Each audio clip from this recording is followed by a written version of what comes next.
Good evening, everybody, and welcome to the brand new Infinity Wars podcast. With me, of course, NovaBlue, and with my good friends, GraveCrawler and DeathStar, also known as Gospel, Death by Snoo Stew. A lot of other goddamn names that I can't quite remember. Pick one. So yeah, guys, if you guys want to go ahead and introduce yourselves. Okay, yeah, cool. GraveCrawler here. I've joined the podcast recently, and I'm grateful for the opportunity. I've been playing TCGs, pretty much Magic the Gathering, for most of my leisure time right now.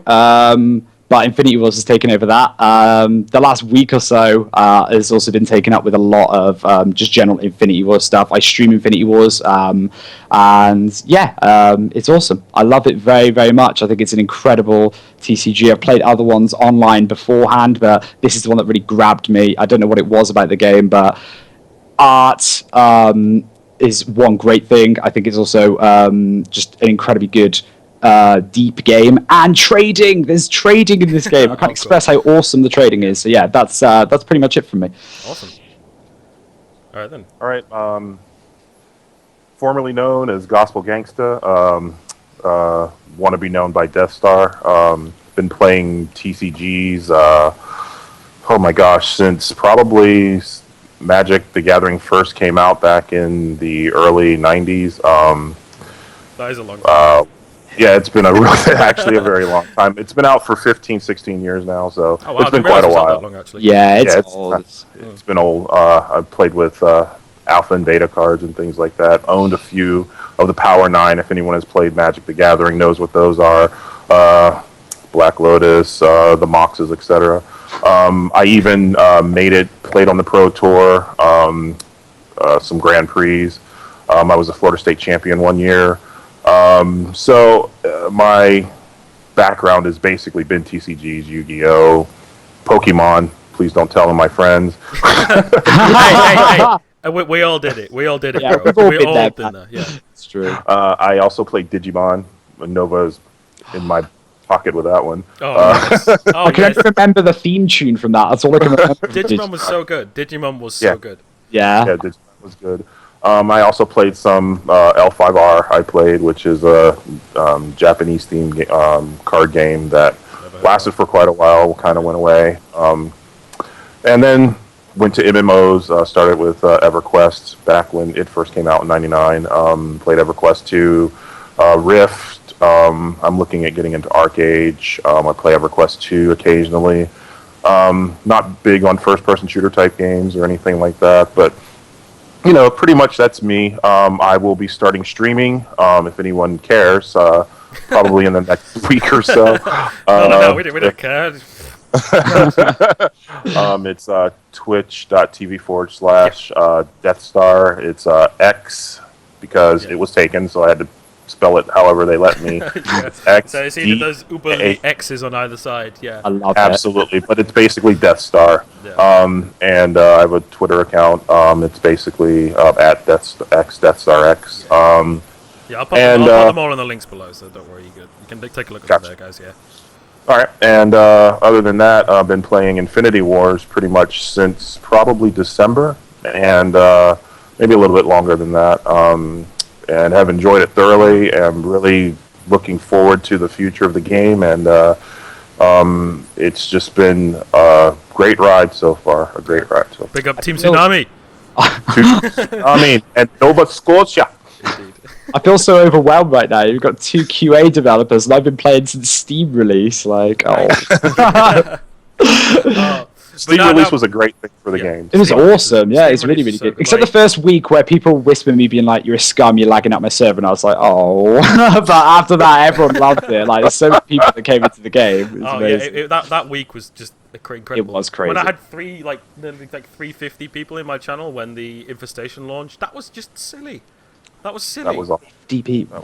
That was just like, but then it was just like this whole hype, and then just suddenly, lag, no one can open cards. Which was kind of a bit, but oh well. No, that was Steam launch. Since Steam launch, the game has just been getting better and better and better. So they've been doing a huge overhaul of kind of pretty much everything, like the new chat system since then. That's made a hell of a lot of difference, honestly. Yeah, I've heard a lot of people moan about that, the general interface of the game. Obviously, the thing is, I can only speak from the experience of the new side, but I always get people being like, in my day, the chat interface was awful and stuff, so... So you don't know how good you've got it now, Grave. I'm like, oh, okay, cool. It's true, like, you compare the game to what it is now compared to when I first started back in, like, end of August last year. It's it was in a bit of a state then. Well, not a bit of a state. It was still playable, but there was some huge things wrong with it. Like when I joined at that stage, it was, you know how you get you get loads of cards. Yep. When you like play the campaign and stuff to start off with, that didn't exist at all. So getting cards from nothing was like impossible. There was no level up rewards, nothing. So grinding cards was insane. What? Yeah. Oh no, I don't like it. Yeah, grinding cards was insane. And when I joined as well, with the Rise pre-orders, they gave them out 2 weeks early to everyone who pre-ordered. I remember hearing about that. That's a nightmare. So they haven't done that since. So they have learnt. Lightmare does learn. Wait, so you got to play Rise cards against people that were only playing Core at the time? Yeah, and I was one of those guys playing Core because I joined the game the day after they finished pre-ordering. I'm glad they've listened on that one. I think that's good. Yeah, it created a huge thing. It wasn't fun at all. So I had to play with just Core cards, being not able to grind up anything, and it was pretty awful. It was pretty awful. Well, again, they learned. So yeah, exactly, and now they're just like. You get loads of cards thrown at you, and it's great. That's really good. I think that was the Soulbound thing wasn't in as well either. Oh, really? It was. No, there was no Soulbound thing. Soulbound only came out just before Steam, really.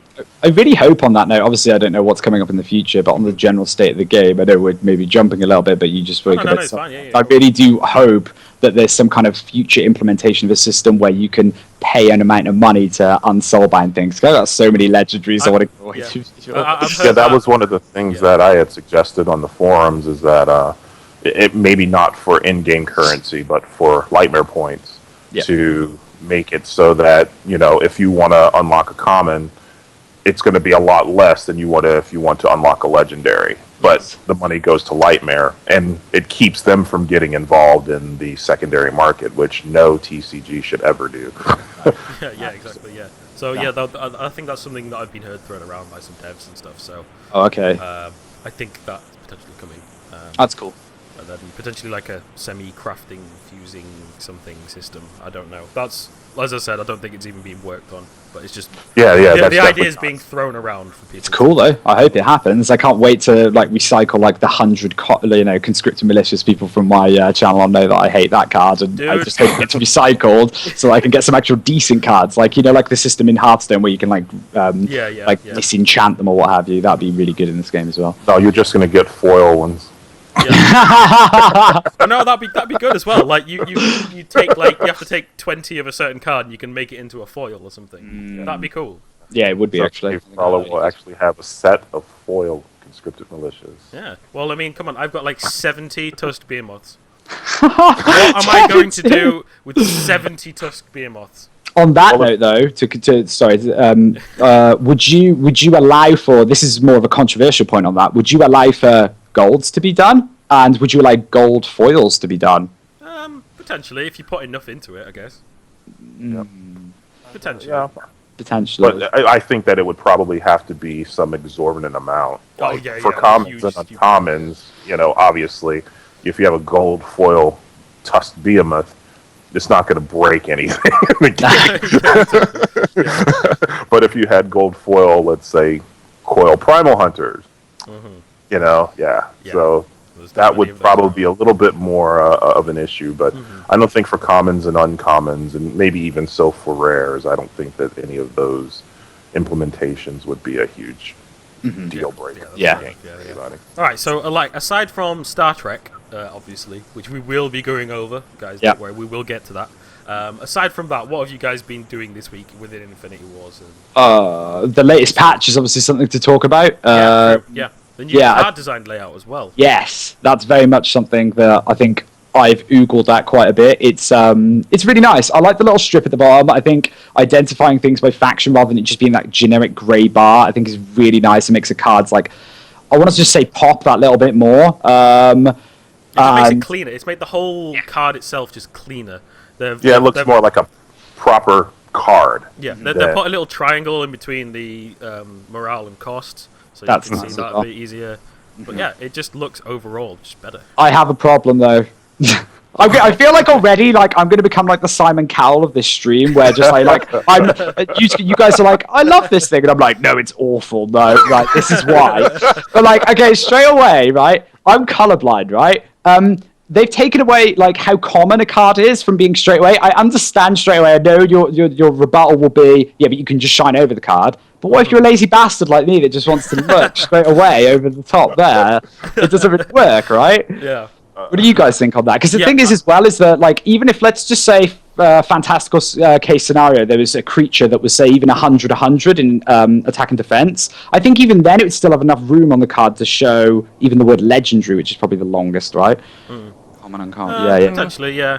I understand, like, with the... It looks, as I said, it looks cleaner on the It does look cleaner, I will grant you that. Yeah. But no, I understand. Honestly, it is a bit hard to see when first glancing, because before you could just glance at it and you knew exactly what it was. Yeah.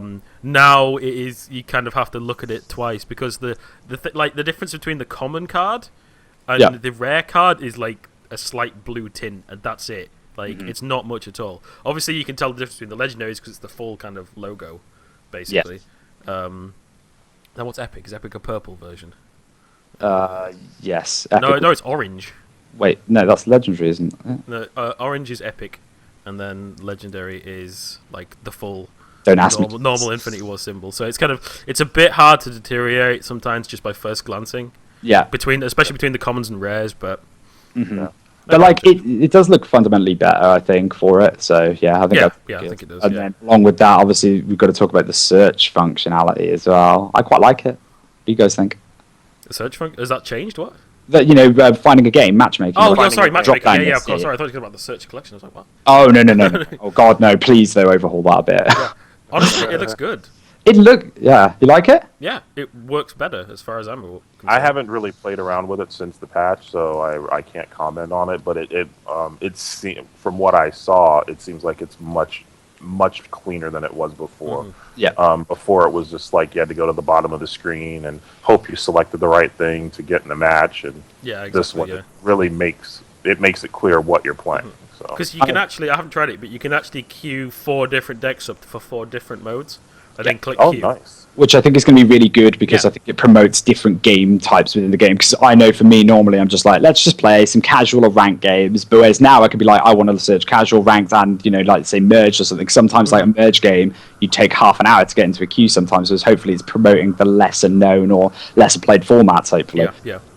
Hopefully that's the way that it's implemented, where it's you queue up and whichever one pops first, that's what you go into. So yeah. Which is good, but the thing is you can queue different decks. Which is very, very good as well. That part I haven't tried yet, so I will be messing around with it. I haven't tried, I don't know if it works, but it should do, as far as I'm aware. So, yeah, that's pretty good. What else came with the patch? It was just the overhaul of that, obviously, Star Trek.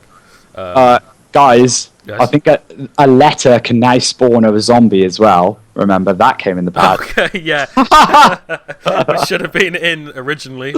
Yeah, that's happened as well. But other than that, I don't think there was anything else, was there? Not really, it was kind of... But who cares about zombies anyway? Oh.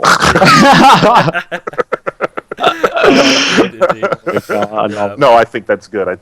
I'm not sure why she didn't before, but... No, it didn't make any sense. I think it was just an oversight, I guess. Yeah. Those kind of things happen, so...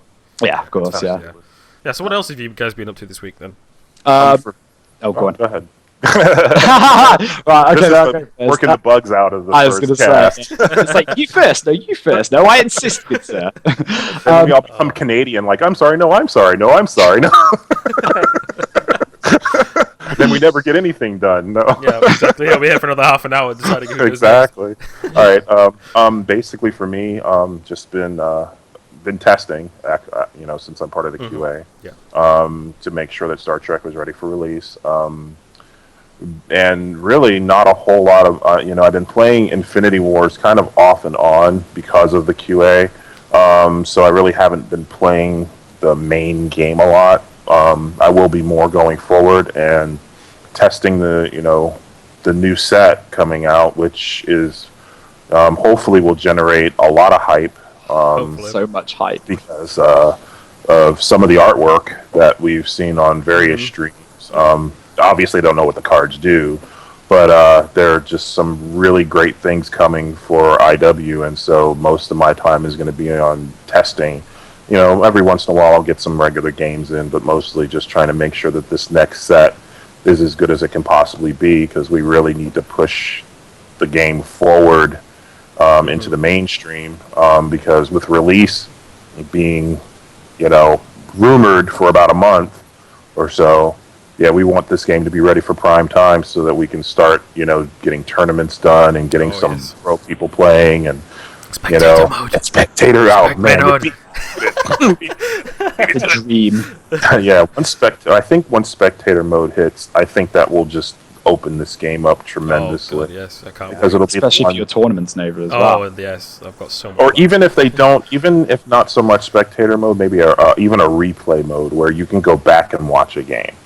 That's something that it would be an interesting concept, because they did that in MTG, where if you saw a win, games that are in that have been played, you could go back in an archive and watch previous matches to see, what was played, and you would see it from a spectator mode, see both sides and things like that.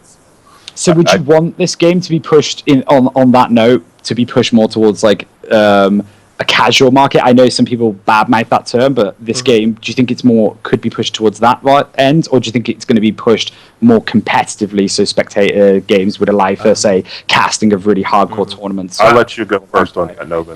I think they want to, the overall thing, because it is, at the end of the day, it's easy to get into but hard to master. It is a hard to master game. Like, there is a lot to learn when you come in. And obviously, if they're adding another 100 cards, that's going to be like, 450 cards?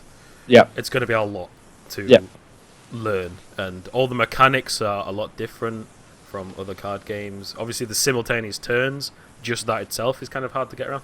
So, I think they want to push for the very kind of hardcore player, but they do want the casual players in as well. I think they want to try and aim for... I know it's hard, they're saying they want to aim for both, and not concentrate too much on one, but I do think they want the kind of esports scene to go. Okay. Okay, I was just curious with the design philosophy, because obviously you can't... I don't know if you can have your cake and eat it in that sense. I don't think you can completely appeal to a casual crowd whilst also getting a hardcore crowd. I hope they can, but... it is very difficult, But like the campaign is going to be one of the main things, because obviously they're adding the hard mode to campaign. Yeah. So, like, I know Robbie has talked about adding kind of, like, bosses and, like, stuff like this within Infinity Wars, so like kind of boss decks and boss creatures and things like this to be able to beat. So instead of beating on a fortress, you're beating on this big creature kind of thing. So they will be adding more kind of single player content. So as their philosophy is, they want people to be able to come in and play the game how they want to. If they want to just be a casual player, if they want to play the new Infinite mode, which hopefully there will be more stuff coming with the Star Trek set and maybe future different universes and things, which we all hope, and I'm sure we've all got an idea of a universe that we're like, yes, we want that in the game. But I think that that Infinity Wars is in a unique position to learn from a lot of the other games that have, digital card games that have come out, how they've implemented it not exactly towards the hardcore gamer. And I think that that's where Infinity Wars is going to be in a great position to be able to make a game where, yes, if you want to come in and be a Johnny gamer, that you just want to come in and play a few games, play a few campaigns and log off, or maybe not even play a person ever, just play against bots or whatever, you could do that. But that's just one facet of the industry where people actually are going to come in and really, let's just be honest, it's about making money. That's going to sink money into it is going to be those people that want to compete at a level, be the best at it, and get some sort of recognition for being the best at it. And so I think that Infinity Wars, with all the other things that are out there right now besides Magic, is probably in the best position to be able to capture both markets, I believe. Yeah. Yeah. There you go. Pretty much works. Yeah. So yeah, well, for me personally this week, like obviously I'm incredibly busy with uni right now, so I'm kind of struggling to fit everything in right now, but still doing my best. But no, we had some obviously Star Trek release, of course, which we will get to. Don't worry. Stream's been going really well. Like there's actually been a bit influx of kind of newer players actually this past couple of Yes, weeks. I have noticed that Yeah. as a mod. I have noticed new For a players while there wasn't it was kind of the steady people that were always either in the stream or in game or whatever. It was just kind of the steady amount. A couple of people have actually come back since Star Trek that I've talked to. But yeah, I think there's been a big kind of a okay-ish size of influx since GDC. On that note, then, like, obviously this is to do with the Star Trek set, but it's not actually talking about the cards. So I think it's apt possibly to bring it up now. But do you think then that Star Trek is responsible for a large influx? Because obviously, I think if you're going for like getting a license like Star Trek, I'm sure they were gambling on that. I want to know, like, I wonder whether anybody knows how many people this has brought in. I'm just curious because, like, I've always been skeptical about that one. To be like, is it actually? If I was someone that didn't play card games but saw Star Trek, would I want to come in? I don't have an answer to that, but I always wonder whether this is the right move for them in that sense. Well, yeah, I understand. That's why they've released such a small set. Yes, I think so. It's like a feeler set, isn't it? Yeah, it's like, yeah, so if it went completely backwards and, like, they could just leave it at that and not do any more with it. Absolutely. But yeah, I think that really, well, hopefully sometime in the future we can get, someone from the upper echelon to be able to come in and be able to, crunch numbers with us. But I'm thinking that there are going to be people that at least at the very minimum look at the game. Yeah. And that's what the whole point is, just like advertising. Exactly. Exactly. You advertise to get people to come in, and hopefully you have something that'll make them stay. And that's the whole point. So even as they say in the business, bad publicity is still publicity. yeah, it's true. It's true. So even if 90% of the people aren't happy with it, 90%, that means 100% of the people came in to take a look at it. If 90% of the people aren't happy with it, you still may keep 10% of those people. That's true. So yeah, I'm hoping at the very least, because it's been in a lot of press. It's been on a lot of the gaming sites. It's been around a lot of places. At the very minimum, it's going to get people to go to Steam, go to their website, take a look at it, and say, is this something I'm interested in? Yeah. Whether it keeps them, that's only going to be told by time. So. The thing is, like, it's keeping a lot more people because obviously there's I think it's on average there's about 400 to 500 people playing it constantly, which you compare to like 3 months ago, 3-4 months ago, that was like maximum 100. Oh, absolutely. And most of the time it's around 70, 60 people. So their playability is definitely there. Like, well, I can speak for me personally, obviously. Like, just playing riff runs is just amazing replayability. I'm going to be the devil's advocate. Yeah, okay. I'm going to be the bad man again. So on that note, like, to pose it to you guys, then, if you're okay with the Star Trek set on this basis, and from, like, I'm not a big lore fan, but if you were to go down this idea of these, like, infinite riffs into infinite possibilities things, how far do you go with that? Like, my friend, for example, just to give you, like, context for the negative side, he didn't purchase these cards, and the reason why, he said, is because he feels like, one, development time pre-launch might be better suited to other things and stuff to be cleaned up, etc., before launch, and also it might be that if you allow, say, Star Trek, he loves Star Trek as well, but if you open up that rifts to anywhere, how far do you stop?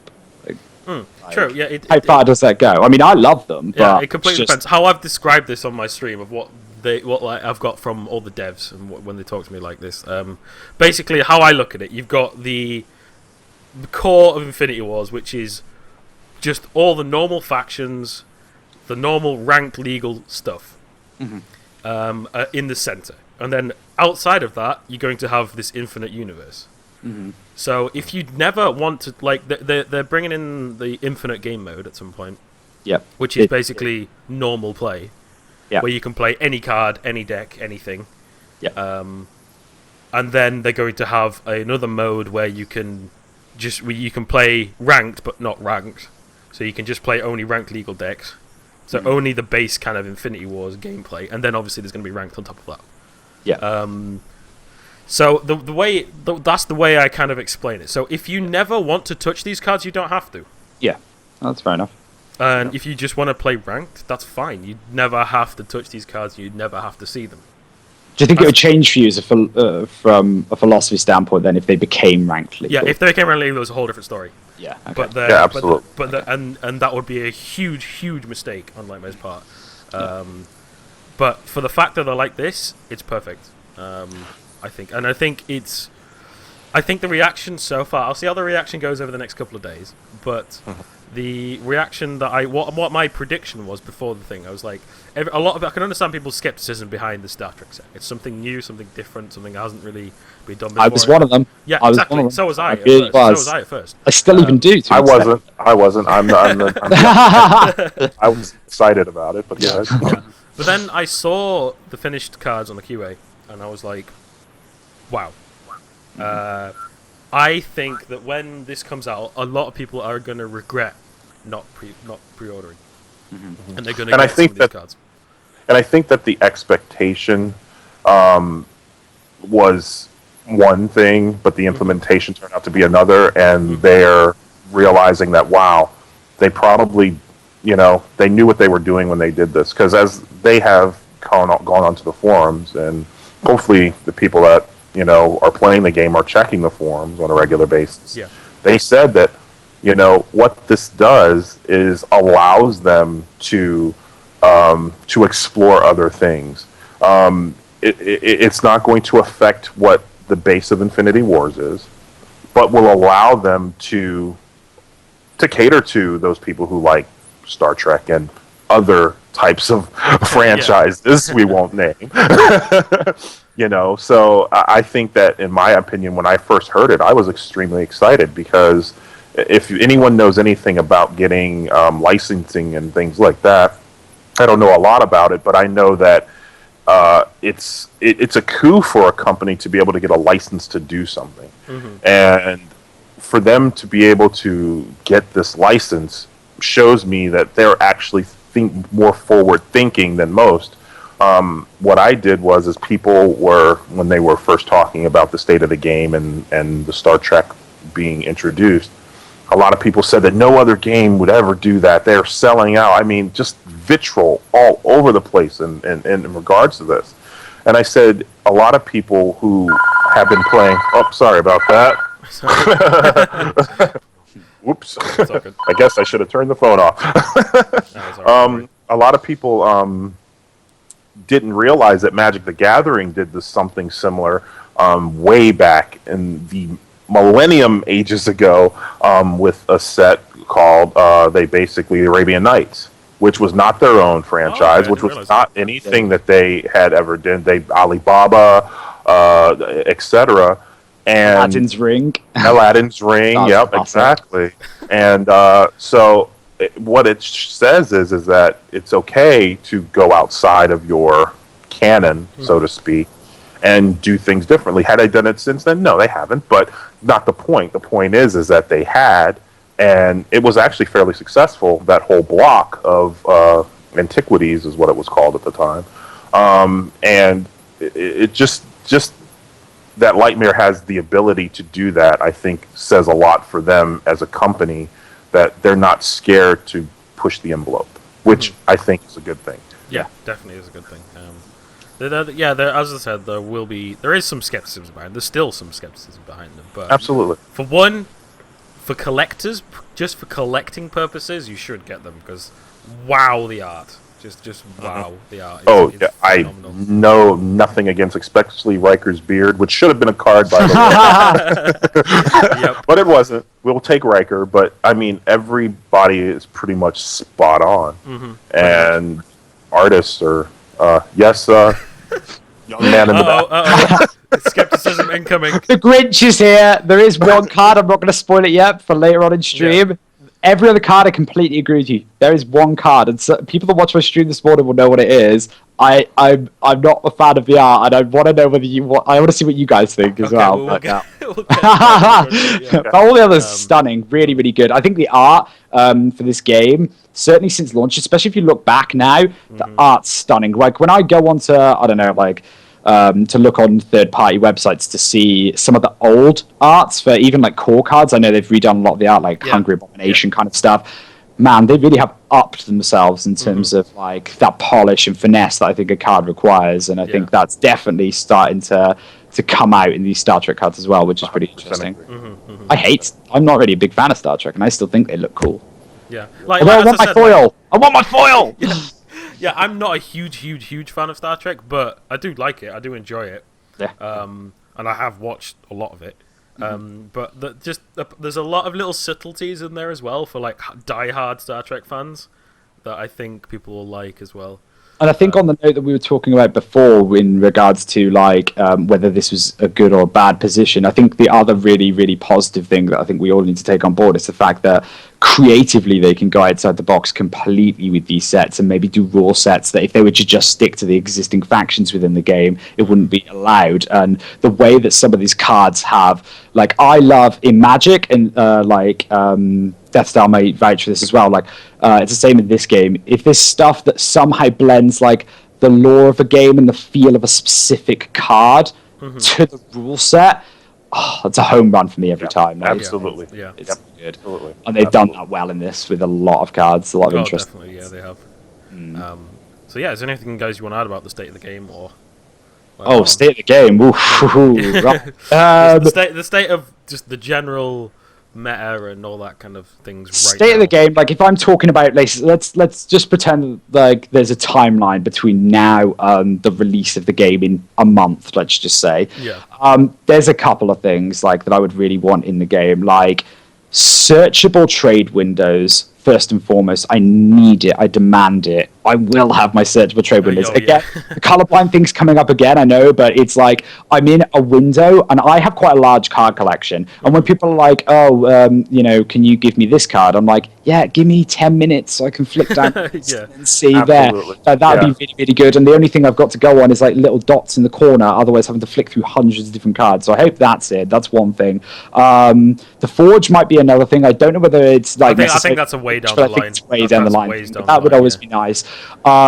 State of the game wise now, it's not necessarily, I think like with any TCG, like Magic was the same, like believe me, like it boils down to like normally like the power 5 that end up being like the big decks, it's hard to counter them. But for me, I've always said that I've ranted about this quite a lot on my stream again, but 3 games and sideboards, please. Just on the basis that like there's so many decks that if you did that, it would change this game completely. And sideboards open the game up to so many cards that right now are completely unplayable, but then post that will become really cool again. Yeah, there's so many cards that would be amazing sideboard cards, but no one's ever going to play in a deck right now. Exactly, and then also the problem for me is I love this game, and it's nothing to do with the game itself. It's just about matter of time for waiting for Ascension. I think I'm just a greedy bugger that just wants everything now. But like it's there's quite a stagnant meta for me right now. Like I joke about it on my stream, but like try-harding, like there's I call it try-harding to try and take the piss, but fundamentally it's like big decks like triple the raw DOD, like sleepers, rush warpath decks. Like these decks are just like, seen it. Like it's getting less and less likely that I'm going to see something creative. And every once in a while when it does come up, it's so fun to play this game. It reminds me why I play it, but I've just played too much now to the point that I'm just like, Yoshi's Wrath me when I'm playing a beatdown zombie deck. I concede. It's so horrible, but I can't wait for that kind of thing now. So that's the state of things for me. The best times in this game are like the first month after a new set comes out. Yeah, and I respect that it always will be in a TCG as well. Like it really is Magic as well. So okay, I'll go next. Go for it. I agree with Grave about some of the things that they, one of the things that I think that someone had mentioned, I don't know if it was in a stream or in a chat, that there isn't really a meta because there really isn't enough cards for there to be a meta. It's basically the flavor of the week. For when the new set came out, the last set came out, it was Triple Varroa. That was everyone Triple Varroa. Then it was Karani. And then it was Karani. Yep. And then Warpath, not Warpath, Flame Dawn Rush became really prevalent, and now it's Saculus. Yeah, now it's Saculus. Honestly, the meta always goes back to Saculus. It always keeps coming back to Saculus. It was before, previously, before Infestation, it was back to Saculus, Saculus Landstead decks and things like this. And, I'm interested. In your Pauper tournament, Nova, how many of them had Saculus decks? just 90, curious. 90%. Yeah, I thought so. Kidding. Yeah, it's insane. It's such a good card. You'd always pick it up. Yep. So in terms of meta to me is really kind of a wrong word to use. But I understand why people use it because it's really the only thing they can equate to what they're seeing. But I think the state of the game right now is kind of in a state of where it's kind of like you're going to see the same 5 or 6 decks, especially in ranked. If you're going to play ranked, if you're playing casual, you're probably going to see a few different variations. A few variations, but for right now, I think that until the new set comes out, you're probably not going to see a whole variation of different deck types and things like that. But even with Magic, it was the same way. After the new set, all the hype dies down. You start playing in tournaments, you start seeing the same decks. You start playing against the same decks, and you made your deck to try and beat the same decks, that you're going to see. Yeah. And if you play against something that's totally out of the ordinary, you're probably going to lose. That's just the way it was. Yeah. But, with the implementation of sideboards, again, I'm hoping that's on the radar sooner than later, because if they want this to be a hardcore game, they're going to have to put that in, because no one is going to want to play a match of 1 or even a match of best of 3 and in a losing matchup. It just doesn't make sense. Exactly. I'm going back to zombies. Do I really want to run 2 Rift to the Old Worlds just to kind of roar the Lonely Keep? I don't think so. Yeah, exactly. Exactly. Perfect sideboard card. Exactly. But I think differently. I think that with the trade post, those cards aren't as horrible as they would normally be. Like in Magic, you draw a dead card, it's a dead card, and it's going to sit in your hand until you discard it. The trade post, which is a thing that I think is really good about this game, allows you to exchange a bad card for something that may help you now, as opposed to something that may end up being a dead draw. I'll get rid of it, and maybe I won't see it for 3 more turns, but hopefully I'll draw something that's better. But I look at it differently. Rift to the Old World, not such a great card normally. If I draw it in my hand, I know that I can shuffle it away for something better, as opposed to it just sitting in my hand and me staring at it the whole game like, wow, this card is really useless. So the state of the game to me is still, it's still in its infancy. It isn't, it's not even released yet. So we have to take the good with the bad, with the bugs and the things like that are still around. And hopefully, as now that they're done with Star Trek and we're testing Ascension, they're going to get back to bug squashing and kill some of those bugs that have been in the game even since the beginning. Well, most of them have gone now, though, to be honest. Yes, absolutely. Most of them have gone.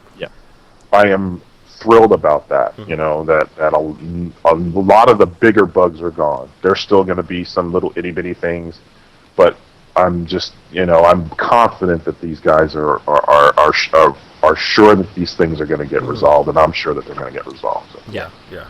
Awesome. Yeah. Right.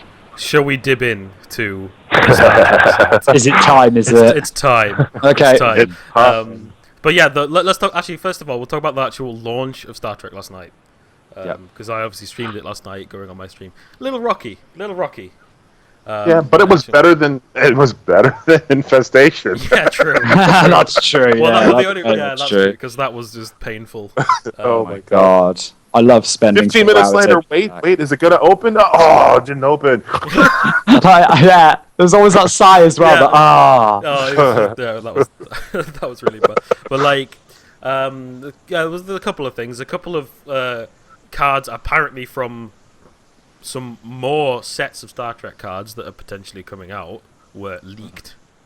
I don't to see how that happened really, but I honestly don't. Yeah, you know, and it just goes to show we don't work for Lightmare. We're not paid by them or anything like that. So, if you do want to send money my way, that'd be fantastic. but I'm not sure how that managed to slip past both of us, being Nova being on QA. We thought they were going to be in the set, and when Nova opened his packs online and realized that, what? These cards aren't in here. Yeah. Oh my god, I need to go and watch that.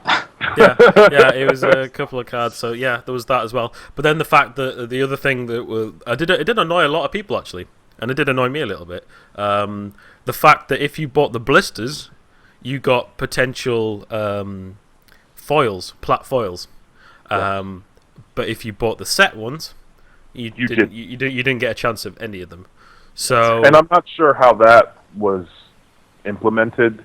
That seems to be, if anything, if you bought the set, you should have been guaranteed at least one, or because of you bought just one of the random, like just as the same chances to get a foil in any other thing. Exactly. Just one of the random cards in the 20. And the fact that you opened your first blister pack and got a foil tribbles kind of would probably have made you even a little bit more annoyed.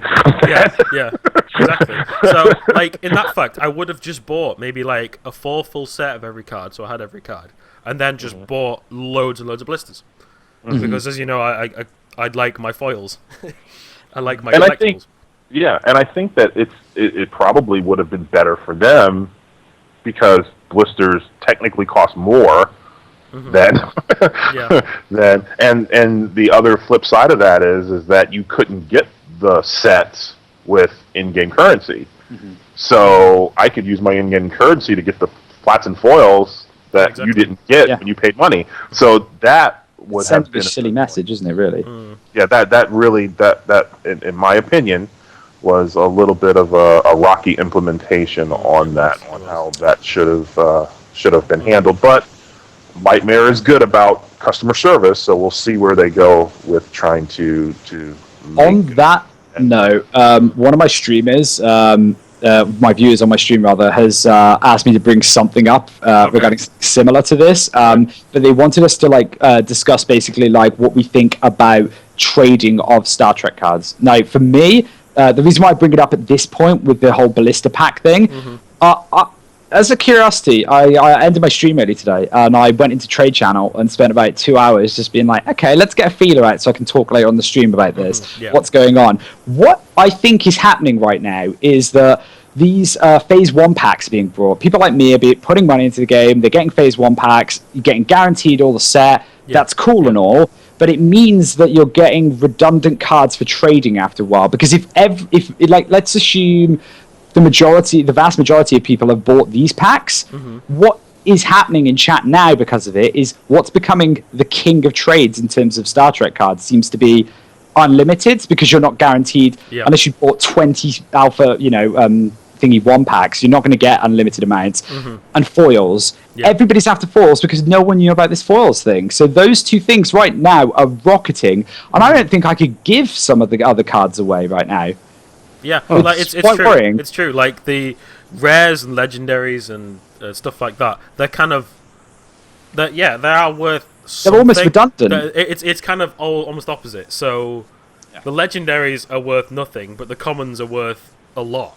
It's really weird. It is kind of I'd rather a foil tribble than a Picard right now, genuinely. Yeah. No, I understand what you mean. Yeah, absolutely. Like if they just had kind of blister packs, then it would be the norm. Like the legendaries would be legendary and such like. But because they've done both, it's weird. Yeah, because you're taking draw chance out of the equation, haven't you? You've just essentially gone to go. Absolutely. So if you bought 4 sets of the all the cards, then what do you need? I know I only need premiums and Exactly. unlimited cards. Yeah, Like that's it. Yeah, exactly. And you got some unlimited cards when you bought your sets. So yeah, I think that once you bought your 4, the only thing that you're trading for are the premiums and more unlimiteds if you really are looking to stockpile them. Yeah. So yeah, I'm really a little that part. I'm kind of a little I'm not really sure that's the way that should have went. But you know, ultimately it's their game, and I'm hoping that there was a philosophy behind it. We just don't see it at the moment. And maybe they just didn't come out the way they thought it would, and so maybe they'll just have to backtrack a bit and say, okay, this is not what we meant for it to happen. So those people that bought such and such will do something for you guys, because I really think it's unfair that if you spent actual money that you had no chance of getting any foils, as opposed to those people that, and there's nothing wrong with it, that farmed and bought it and didn't pay a penny, because it doesn't support the game. So let's evolve that question then to go beyond trade. Well, in lines of trading, but outside of the Star Trek. I mean, for Star Trek stuff, it seems like right now it seems like rare, I would define like rare for rare platinum swaps. You know, just same value in terms of rarity and platinum borders to just swap, and then foils work out differently. But to go along with that, how do you guys see trading in terms of Star Trek to non-Star Trek right now? How would you, if to people watching this going, well, I want to trade my Worf away, but what normal card outside of Star Trek can I give, and what would you guys, if I was saying, Death Star, I want to give you right now a Worf in platinum, what normal cards are you going to give me the fairest deal and you the fairest deal? I don't know. As I said, like, because of all this, the different Phase 1 packs and the blister pack, it's weird. It's crazy. It's really odd. It's crazy. Just like, it's crazy. It's like, I've got my kind of, like, the way I work out how I trade and the way I work out value. And it But kind of doesn't work. It just doesn't work. It's like, well, or not. Just give me a minute. I have an answer that I think, if you don't mind. Okay, go for it. I think that because Star Trek is casual, you can't rank the amount of Picard. I'm just going to pick a card. Let's pick a good card. Gowron. Gowron is a great card. Oh yes. Infinitely playable in any Klingon deck whatsoever. Yep. It would, as good as it is, it would never be the same as, let's pick a good rare, a Yuanchi, let's say. Because Yuanchi is playable in its deck and ranked and casual play, whereas Gowron is only playable in one format. So to me, the value, even though I may like the card, is only inherent in this is only good in one place, and it's not going to be worth a rare of. There's not going to be a parallel trade. In other words, it's never going to be a parallel trade. It's never going to be. No. To throw that open though, I pose back to you though that you also are paying a lot more for Star Trek cards. So do you not take into the equation the fact that I've paid 3 times more for my Worf than you've probably paid for your Yuanchis? Well, the problem is, the problem is that a card is only going to be worth what someone's going to give you for it. That's the bottom line. Yeah. I may value Gowron at like 4 uncommons, where you might value it as a Primal Hunter. Yeah. So there's never going to be a pleasing all players all the time in that. It's just going to be, you guys are just going to have to find a happy medium to where the trade will happen. Otherwise, it just won't happen, because there's probably going to be someone that's going to value it less or value it more at some point. So because they're casual, I think that they throw the old trading ways out the window, because it just you're not going to get, unless someone doesn't really care, you're not going to get what you think a card is worth from casual play from someone who plays ranked and has these cards. I just don't see it happen. Yeah, exactly. Like, but the thing is, the one thing that will hold value, and maybe down the line they will be worth something or a decent amount, is the fact that they're plat. Because honestly, there's not going to be very many of them around. Because not that many pre-ordered them properly. Like, not like I myself bought a 10-pack and a couple of blisters. like just because I want. How many blisters? I think I bought 4. I got 10 and I got 0 foils. I got 0. I got 2 foils out of my 4 blisters. So I was like, unreal. So Streamer favoritism, I tell you. It must be. Yeah. It's the beard. Exactly. It's the beard. It's the beard. I have a little Yeah. beard, but Nova has the beard. I have the beard. I used to have a beard. Well, you should grow it. So. Yeah, there's just I don't know. Beard. It's weird. It's just weird, and like I think we just kind of have to feel it out. Yeah. Maybe it'll settle in a couple of weeks' time. Whatever you. I think so. Like, I think they will as well. Are there going to be my question? I don't know. I don't even know the answer. But are there going to be gold foils and golds bordered out of these sets once they go live? I was going to ask that as well, I don't yeah. know, maybe we should all buy like a ton of blisters and see. Because I'm just curious. Because I mean, they threw the foil curveball at us. We didn't expect there were going to be any foils in this set. We just thought they were going to be flat bordered, and then they were going to release the set. So, It's a good point. is it hard to imagine that they're going to have gold bordered and gold foils? Well, if they work exactly the same as the other blisters, they probably will. And they probably, and I'm thinking that they will too. I've So, seen and you know, and then there are those people that like gold over platinum. So then, how do you value those? So there's just a lot of questions to answer, and I think it's not going to be answered on this show, but Pretty probably much, a few weeks down the line. Yeah, but, yeah. you The way I know, normally surmise trading, because I normally take trading as like my forte upon this game. Like I spend more time trading than I do playing. The way I kind of roughly settle it is, as I've said to Nova before, I know, and I've said it to my stream, and I'll reiterate it again. It's a completely subjective thing based It is, upon yeah. who's happy with what part of the trade. Absolutely. I would value plat over gold if gold was to become a thing for Star Trek. Although initially you might value gold slightly higher just because I haven't seen many golds yet, and depending on how they're implemented, they may be rarer at the point you're trading them. Well, the thing inception. between the thing between plat and foils, there's a plat and golds. Like some people value the golds as looking better than the plats, Yes. but then over time the golds value reduces because more of them are generated, but then the plats gains value because no more are generated. Yeah, There's exactly. that as well.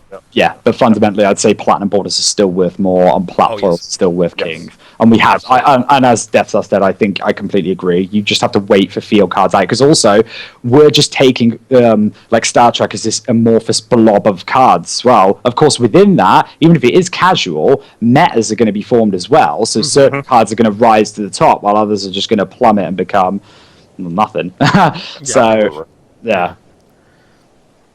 Well, speaking of that, Yeah. cards. All right then, let's go. Yeah, Let's jump into the go. cards. Let's Let's do jump into the this. cards. Okay, the first one. Goes, let me bring it up. Hang on. Is Q. Love it. I love it. It's just glorious. It's a rare, 4 cost, 5 morale, 6/6. When Q enters the battlefield, a random effect is applied to all characters in play. All right, as a member of QA, I'm going to See, we did that. this is my second favorite card in the Bravo, set. sir. This is the biggest troll card there is. I'm sorry. I will put, if in casual, I'm just letting people know, if you play me in an infinite mode, you will find a Q. Because this card can be everything and nothing in the same deck. Yeah. It can. I only got to see 3 of the. I think there's 4 or 5 effects. Okay. My favorite effect is gonna turning ask. everything into triples. Yeah. 0/1s. Everything in play except himself. So to me, I just wish they implemented them all turning into triples. Yeah, because yeah, that would be amazing. So what are the actual random effects? Because I've seen so far since playing with it the triples one, poisoning for 2, For 2. and then there's healing 2. Was it? Yes, there's a heal for 2. I think. Let me. Yeah. I actually can pull that up. Just a moment. Because I haven't seen all of them. I think those are the I only ones haven't I've seen. I think there's other ones too, but I haven't seen them all. So Yeah. Are we that's the allowed to problem. say like? Are we allowed to? Yeah, from QA side, are we allowed to say what the effects are? Then all of them now, 'cause they're live. Because the cards are released. Yeah. so I definitely, don't. so yeah. Okay. So yeah, I'd like to know all those. But like from So my anyway. perspective, oh yeah, go. No, but I'm just gonna say that Q is my second favorite card. It allows you to do some really stupid things. Because one time, I didn't even realize it at the time when I played it. It also has a calamity-ish type effect. Yeah. Where it actually wiped the board. It wiped removed it killed my commanders, it killed everything in the support zone, and nothing that was on the battlefield. The best troll card ever. But I don't know what effect that was, because and I'm just saying this because to me it's important, but it's not in the game anymore. I wish that you could go back and see what happened during your games. Oh, you mean like Hearthstone does, where there's that bar on the left-hand side where you can... They used to have it in Infinity Wars. Yeah, they used to have it. Oh, really? Yeah, they used to have a list on the side of what... Oh, yes. You could see what happened in the turn. You guys had it good back in the day. It's very bad now. But they don't have it anymore. So and I really miss that. All right, here's the starting list. All right, so heal all your characters for 2, and all opponents' cards take 2 damage. That's it. I've seen that one. Okay. All characters are poisoned for 2, which you've seen. That one's happened to me more often than not. All other, and these are all others. So sorry. All other characters become 0/1 till the end of turn. All other characters gain +4/+4 till the end of turn. And then I've seen the everything, and it may have been from the poison. Now that I think about it, so that everything wiped out on the board because the poison resolves at the end of turn. So it almost seems like a calamity. But to me, I hope there are more effects. Because that just, to me, it gives you the +4/+4 is cool. Like all other and the thing is, it affects everything in play. So if there are like commanders, or let's say someone's playing stuff in command that you can't touch, all other characters become 0/1, then you can heat wave and bye. Yep. I'm not that you would know that, but you would heat wave, then play him, and then or play him and then heat wave, however you're going to play it, and kill off all other opponent's characters. And even the poison itself is still, everything in play takes 2. So eventually everything's going to die. Except Q. Except Q, yeah.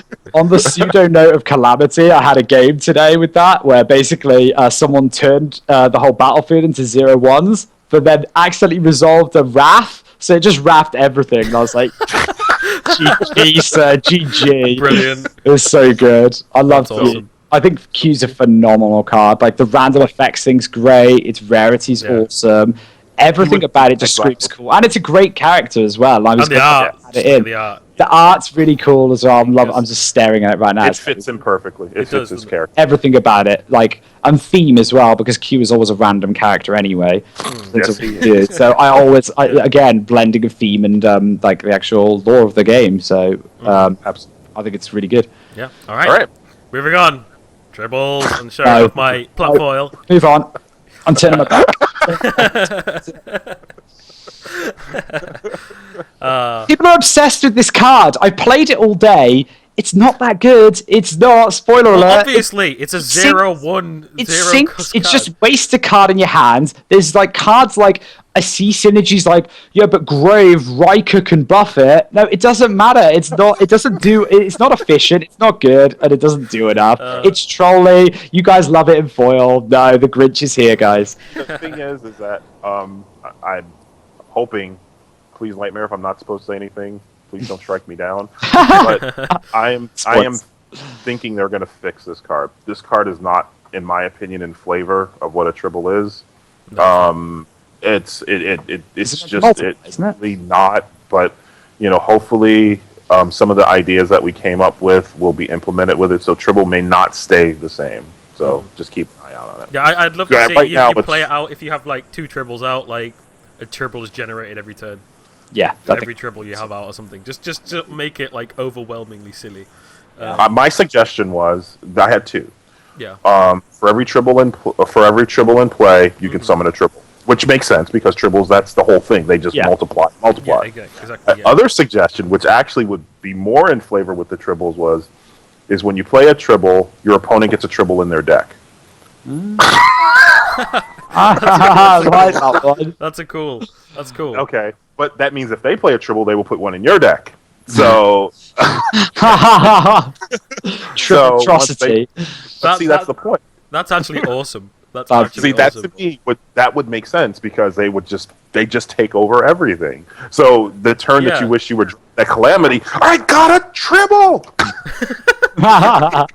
That's I want that. Yes. Yeah, Plus one That that. was one of Plus my one that. suggestions. yeah, I plus one that as well. That's That was one of my glorious. suggestions because that to me would be what a tribble would be. It would be an annoyance to both players. Yeah, Yeah. yeah. Because they used to have the beast tag. Yes, I'm glad they queuing. took that away. Yeah. I am infinitely that- glad they Used to be a beast. Yeah. Yes, so it so did. then Oh like wait, what about Hermit. pack leaders? Yeah, Hermit pack leader deck. No. I'm so glad that went out. How long did it take you guys to spot that one? 5 minutes, I bet. Well, the Karate thing- rush decks with that in. oh, that's what I'm saying. With Karani before, that would no. You play for free. You get to play like your hand out for nothing. Yeah, exactly. Yeah. So, but yeah, so no, but it's not a beast anymore. So yeah. Yeah. And- So look, keep an eye out. It may change. yeah. Okay, well, I'll keep an eye on that for now. But right now, Right it now, gets the thumb down from me. Well, I've got 12 tribbles. I kind of want to get some more. 12. Yeah, because I got an extra one in the blister. I've got the foil one, and I got 10 in the pack. So I've yeah, got 12. he's gonna keep rubbing that in. He's gonna Smug flat- bugger. No, I want 40. like, Well, I want- 40. I want 40. Like, come on. Oh my the god. ultimate soul deck. Okay. The ultimate troll deck. Yeah. I'm not. I'm never playing that deck. It's just going to be a 40 tribble deck. That's it. Nothing else. I have a question for the team. Just Go for it. speaking out of Okay. turn. Do you think that the Rift card will pull Star Trek cards? That's a good point, actually. That's a good point. I That's a don't very think it good point. does, but I think it'd be amazing if it did, and I hope they do. That would Well, be no, amazing. it'd be a mistake if it did, honestly, because I it's meant to be a red understand legal that, but card. still. Yeah, exactly. So, So, no, yeah, it'd be awesome. That's something we got to look at, actually. Yeah, maybe. Yeah. Yeah, that would be hilarious. But I've just had an idea. Triple Go ahead. Shrine deck. Come on.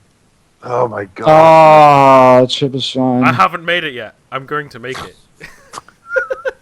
Why'd you make me cry, Nova? Triple Shrine deck. Triple, that'd be so good. Um, Especially with that rule change as well. Oh my god. If with that rule change you guys were talking about comes in, that'd be amazing. Oh yeah, with multiplying or Yeah. whatever. Oh, That would already be fed up kinda- playing Adora Bear's overwhelming dead shrine deck, so God knows what that one would be like. all right, moving on. The art on this is awesome. If you No, recognise- wrong. It's wow. I needed like an alarm to go off. Okay. Wow, All right, wow, all wow. right. Oh, is this the card Councillor you were talking Troy about? Okay. is the card. The card art is awesome, right? But guys, stare at it a bit. Just take a moment, stare at it just for a second, gaze lovingly into her eyes, and then imagine that the troll face has been put on top of it because. Can you see? It looks like the troll face, and also it kind of looks like the face isn't. I don't know if it's proportion, dimension, or something. It looks like it's been like adjusted afterwards. There's something wrong with the face, and I can't put my finger on what it is. The rest of it's amazing. I What? just don't know the face. True story. What? Look at it a bit more. I didn't even like. What I was gonna Face. say. What I was gonna say Oh, God. was that it's the Explore card, but she's on a holo deck. But her face. Oh my gosh, that just leaves that opens for so many puns Oh, there. God. There's so many puns and. Post your puns in the comments here. Yeah, All right. I love the art. I love the theme. So the troll face aside, it's like the one thing I will say about this card, from my standpoint, it's garbage. It's honestly junk. Yep. I'm sorry. Do one random card if you're in. It does not. Like I was discussing this. It does nothing. In no point in the game where I'm like, oh, I really need a Councillor Troy. The one scenario that I spoke of with people, I said, it'd be quite interesting to try and sift through someone's hand to try and gauge mass death paranoia, because that we all know that's a thing, standard, right? Yeah. But to be able to sift for that. But even then, let's say I found the mass death in hand, it doesn't even change anything anyway, because they just end up going, I just end up having to play around it still, when you're always playing around it regardless. There's never a point where I draw cards and you're going to like plan that far in advance or care what they've got in their hands. Yeah, I just don't exactly. see it. And it's also a crap body that's going to get burnt. It's within lightning blast. Anything that's 4 in defense, I'll always say, unless it gets more powerful over time or whatever, anything that's 4 defense, it's instantly fireboltable. It's already lightning blastable. So all round. I love the idea, though, saying that. It's cool, but nah, junk. Tell us what you really think. Yeah, don't cut him. Don't hold anything back whatsoever. Me personally, she's Counselor Troy. Art's good. Me, in my opinion, I didn't really look at the face as a troll, but now I'm looking at it. I'm like, yeah. Well, now I'm just seeing the troll face. Like, you just ruined the whole card for me. Thanks, guys. I'll be back next set. But the pay to, let's be honest. Not every card can be good. So it is Exactly. what it is. I agree. It is what it is. If they had 2 cards in hand, 1 card in hand, you're about to win the game. Maybe I'm just trying to play devil's advocate here. Yeah. Might have a use, but it's a body. You can play it. Extremely small situation. That's So neat. But you can. It's a body. You can play it. That's about it. Yeah. Pretty much, yeah. It's a Star Trek card. That's yeah, it's it. Put her in command to get the purity. That's about. Yeah, exactly. So yeah. All right then. Moving on from the troll face. Yeah. Data. By the way, can you post-edit a troll face onto that? Okay, Data. Data's an awesome card. Data's an awesome card. That card, it's just in the flavor of it. It's just awesome. It really is. The animation is glorious. He's glorious. Yep. I've got not the same issue with Troy. No troll face. No, but it's almost as bad, guys. Oh god, here we go. Those fingers. Yeah. There's something about them. Like, it's some kind of have you guys seen Pan's Labyrinth? Yeah. Like with the creepy guy with the hands like that, and he goes like that with his eyes. It's like that. I can't get my eyes off it. The arms are weird. The rest of it is good. Like, in terms of the action, the art, to the rest of it, gorgeous. It's just the arms. There's something about it that's quite disconcerting. But I love his face has been nailed stunningly. And in terms of the card, yeah, it's interesting. I like it. I think it's got. The point is to distract you while you're looking at his fingers. Your opponent is playing stuff, and you're missing your turns. Exactly. That's what they did with that. I see what they did there. Clever.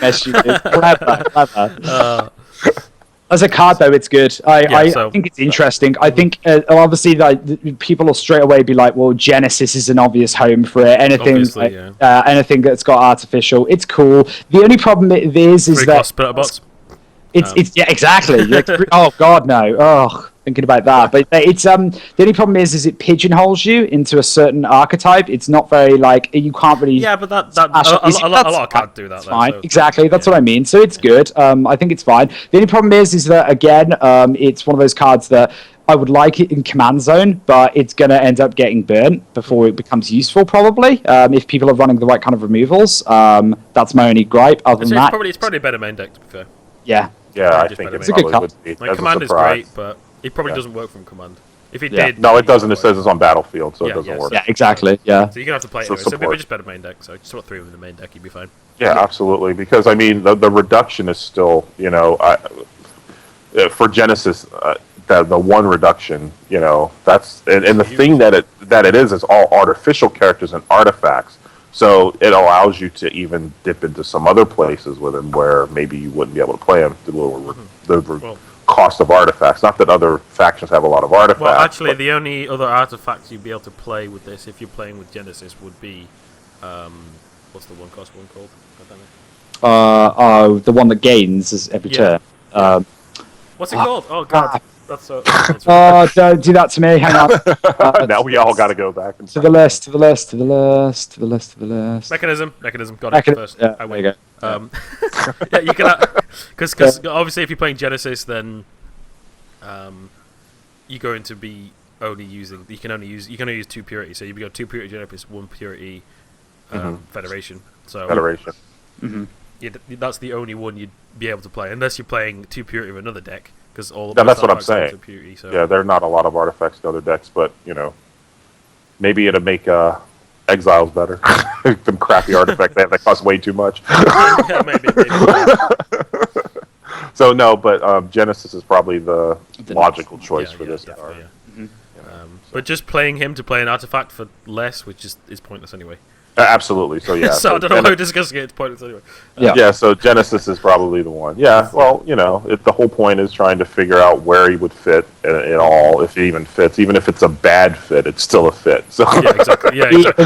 The one fit that I'll pose to you guys, if you let's just smush together for a second. Let's have a relationship between Data and Q. Not like that. I mean, like, just put them together for a second.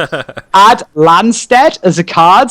And let's make it happen. Like, Q with Landstead plus 4ing everything. Go. I mean, I know Luca can do it anyway, but still, it's fun.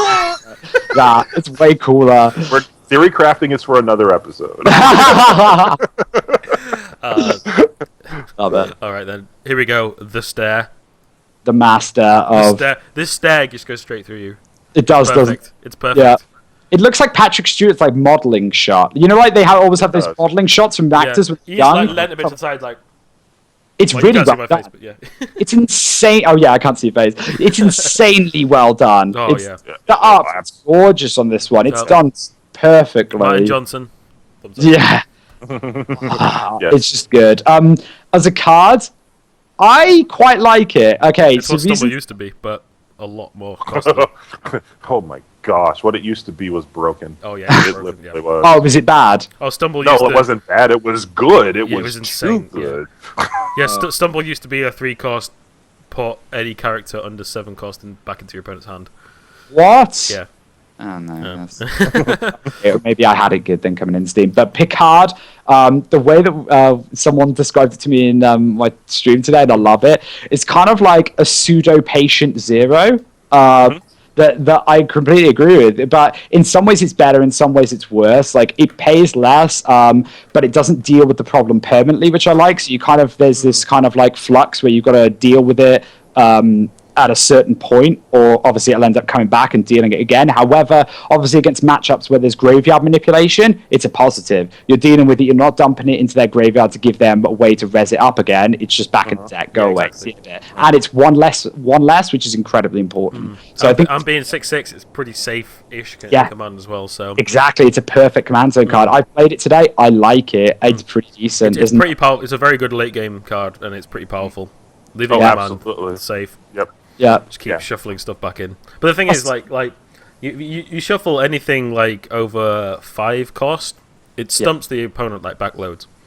Yeah. Because technically, you play something out in support zone, and then you play it out again the next turn. So technically, it takes 2 turns to play something from the hand into play most of the time, unless they have charge or whatever. So you put it back, and you get yourself kind of 2 turns back without that character. So if it's a big character. Really good against Genesis for putting stuff, getting rid of buffs, huge things like that. It can generate board advantage pretty easily for you if you get to those late turns, and it's not difficult to do if you're playing with any type of acceleration. It could definitely set your opponent back. And it's good removal for, like, if you're going pretty much pure Federation, it seems right now. Obviously, you've got like stuff that we'll talk about later on, like Phase 1, but it spot removes quite well. As well. Yeah, it does. Yeah, it's efficient, it's stable, so I like it. And 7 cost isn't too much. Like Patient Zero is very expensive. Yes, but you do gain control of it, so it's a little less than that, and obviously different effect. But yeah, same kind of concept. Yes. Okay. All right. Cool. Now we have the Unlimited Starfleet Ensign. These are cool. I kind of like these. Are like kind of. Did you just huff at the same time as me, Dan? Yeah. Just did. Yeah. Okay, that's fine. That's cool. So if Starfleet Ensign would enter combat with a character, both characters return to the support zone instead. So, chump blocker, but a good chump blocker. Yeah. A lot of people were. My thoughts on the card is if someone is going to make a 40-card deck with ensigns, more power to you. Yeah. I don't see any issue with this card whatsoever. It is easily killed, other than with combat damage. I think it's a good card. It's better than Fleeting Footman. But I just don't see it as being something that's going to break the format of casual play. No. I think they're okay. They're just they're good at what they do. Then because I tried to make it like a semi-shrine deck with this. Because obviously you can infinitely kind of block if you've got 4 or 5 of these out.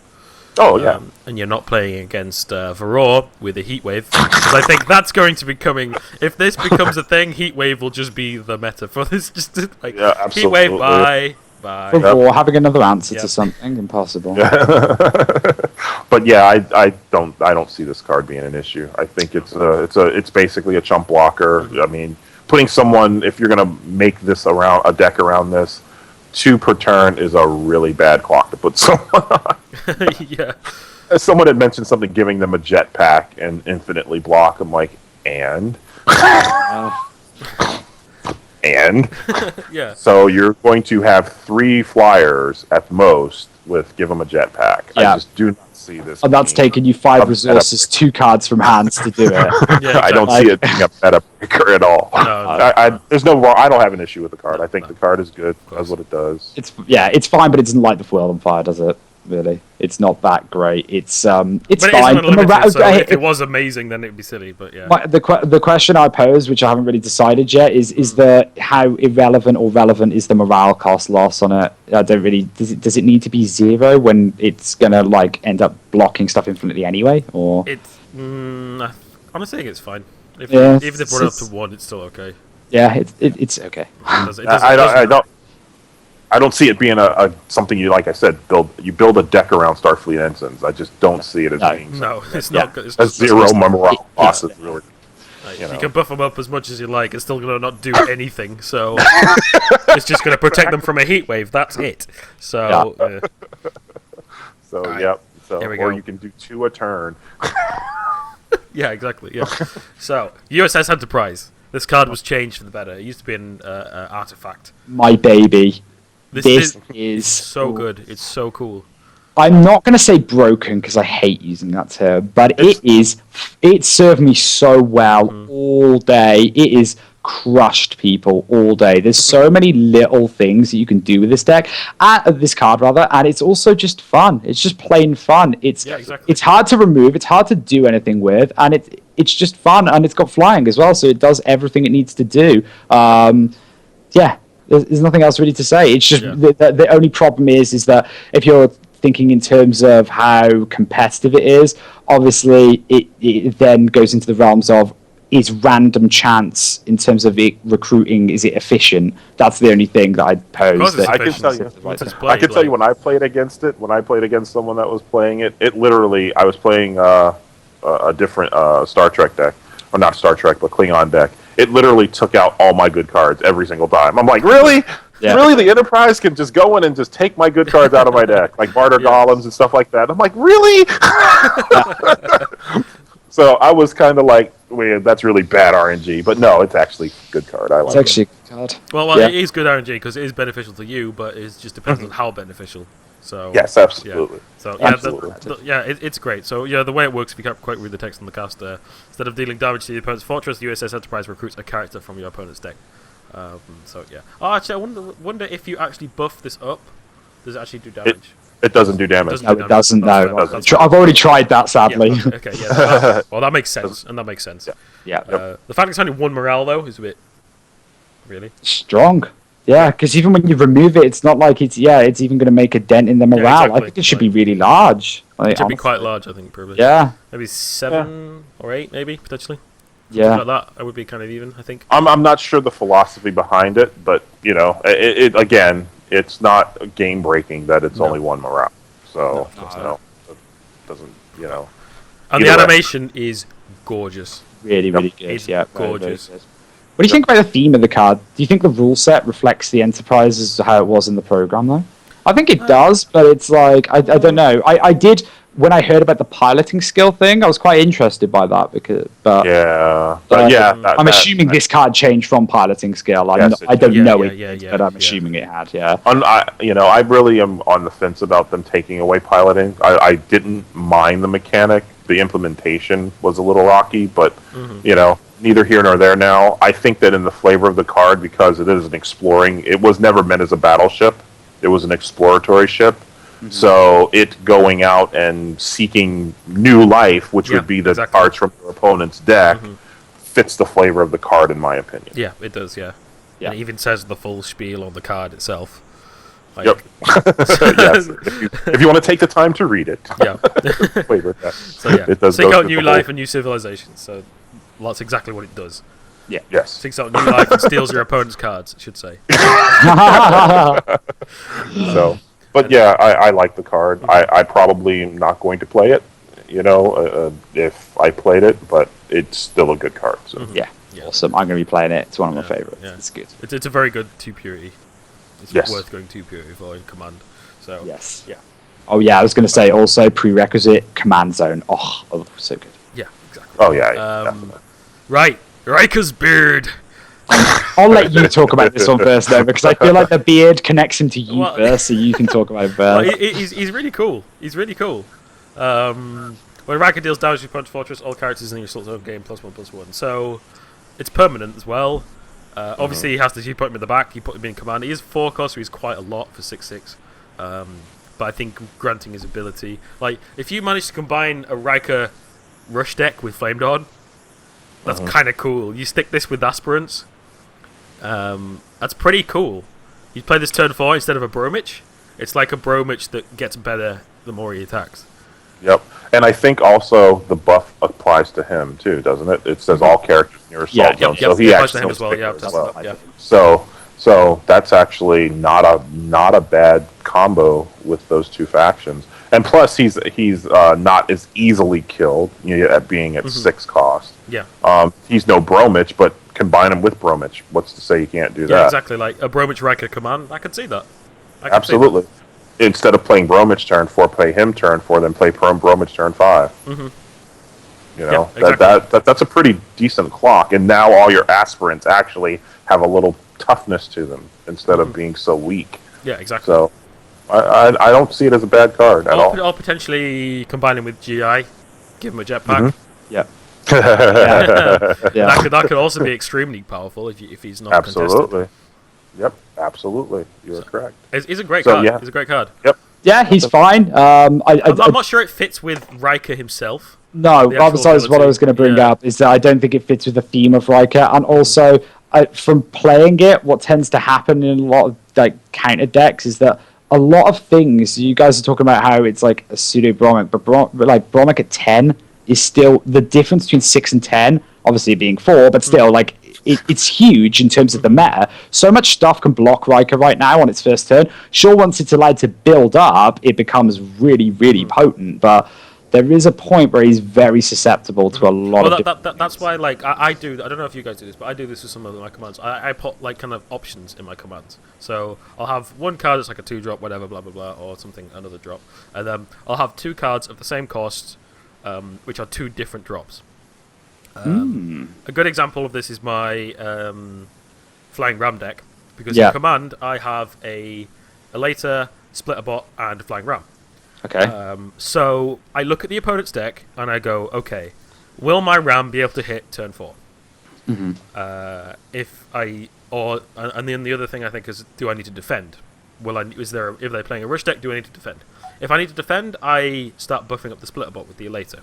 Yep. If I think I'm going to be able to assault him, I start buffing up the Flaming Ram. So I have 2 different options on turn 4.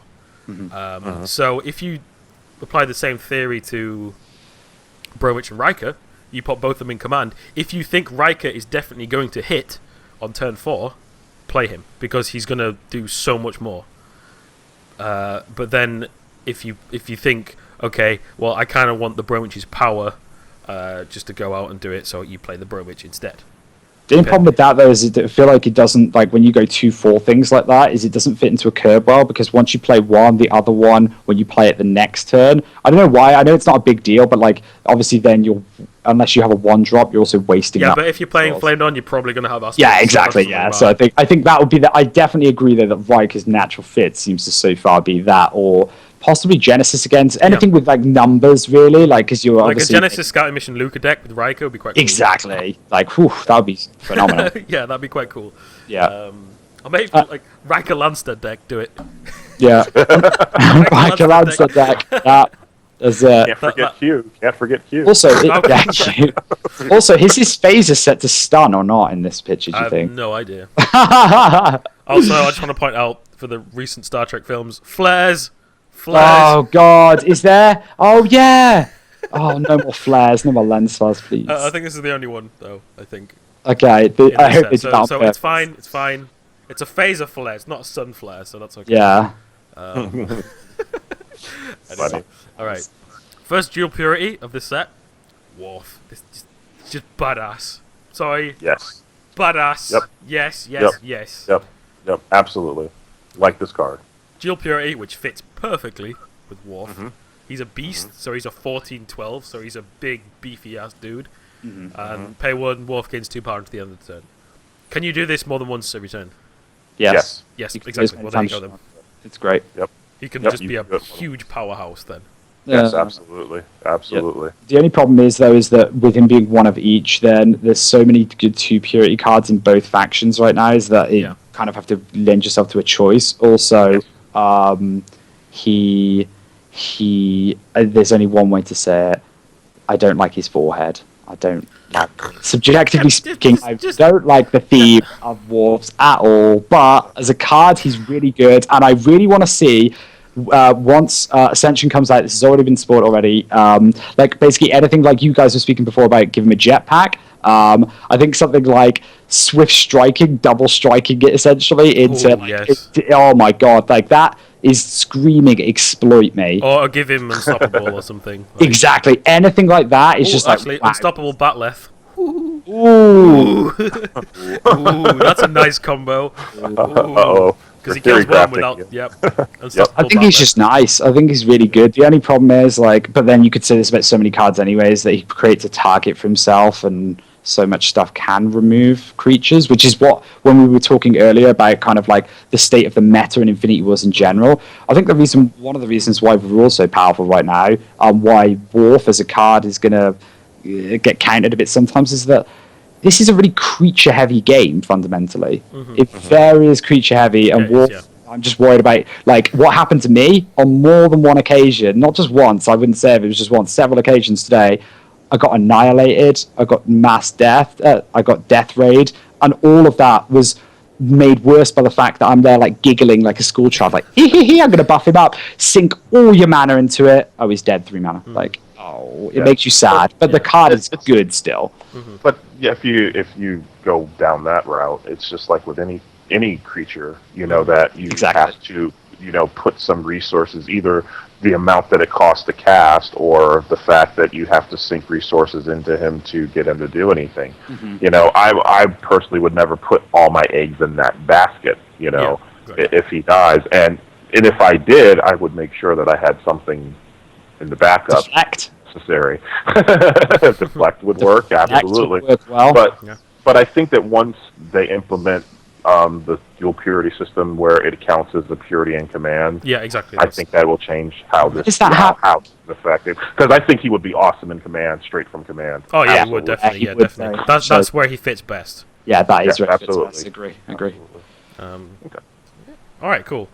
Now, this was changed a lot from when I first showed it, which is fairly I good. think this card's been changed 3 times. Like, why it wasn't flying was beyond me. Like, it's a bird of prey, come on. It's flying. Right. Flying, bird of prey is untouchable while in the support zone and command zones. Pay 3, deal 5 damage to target character in a combat zone. Move bird of prey into the assault zone. Activate only from the battlefield.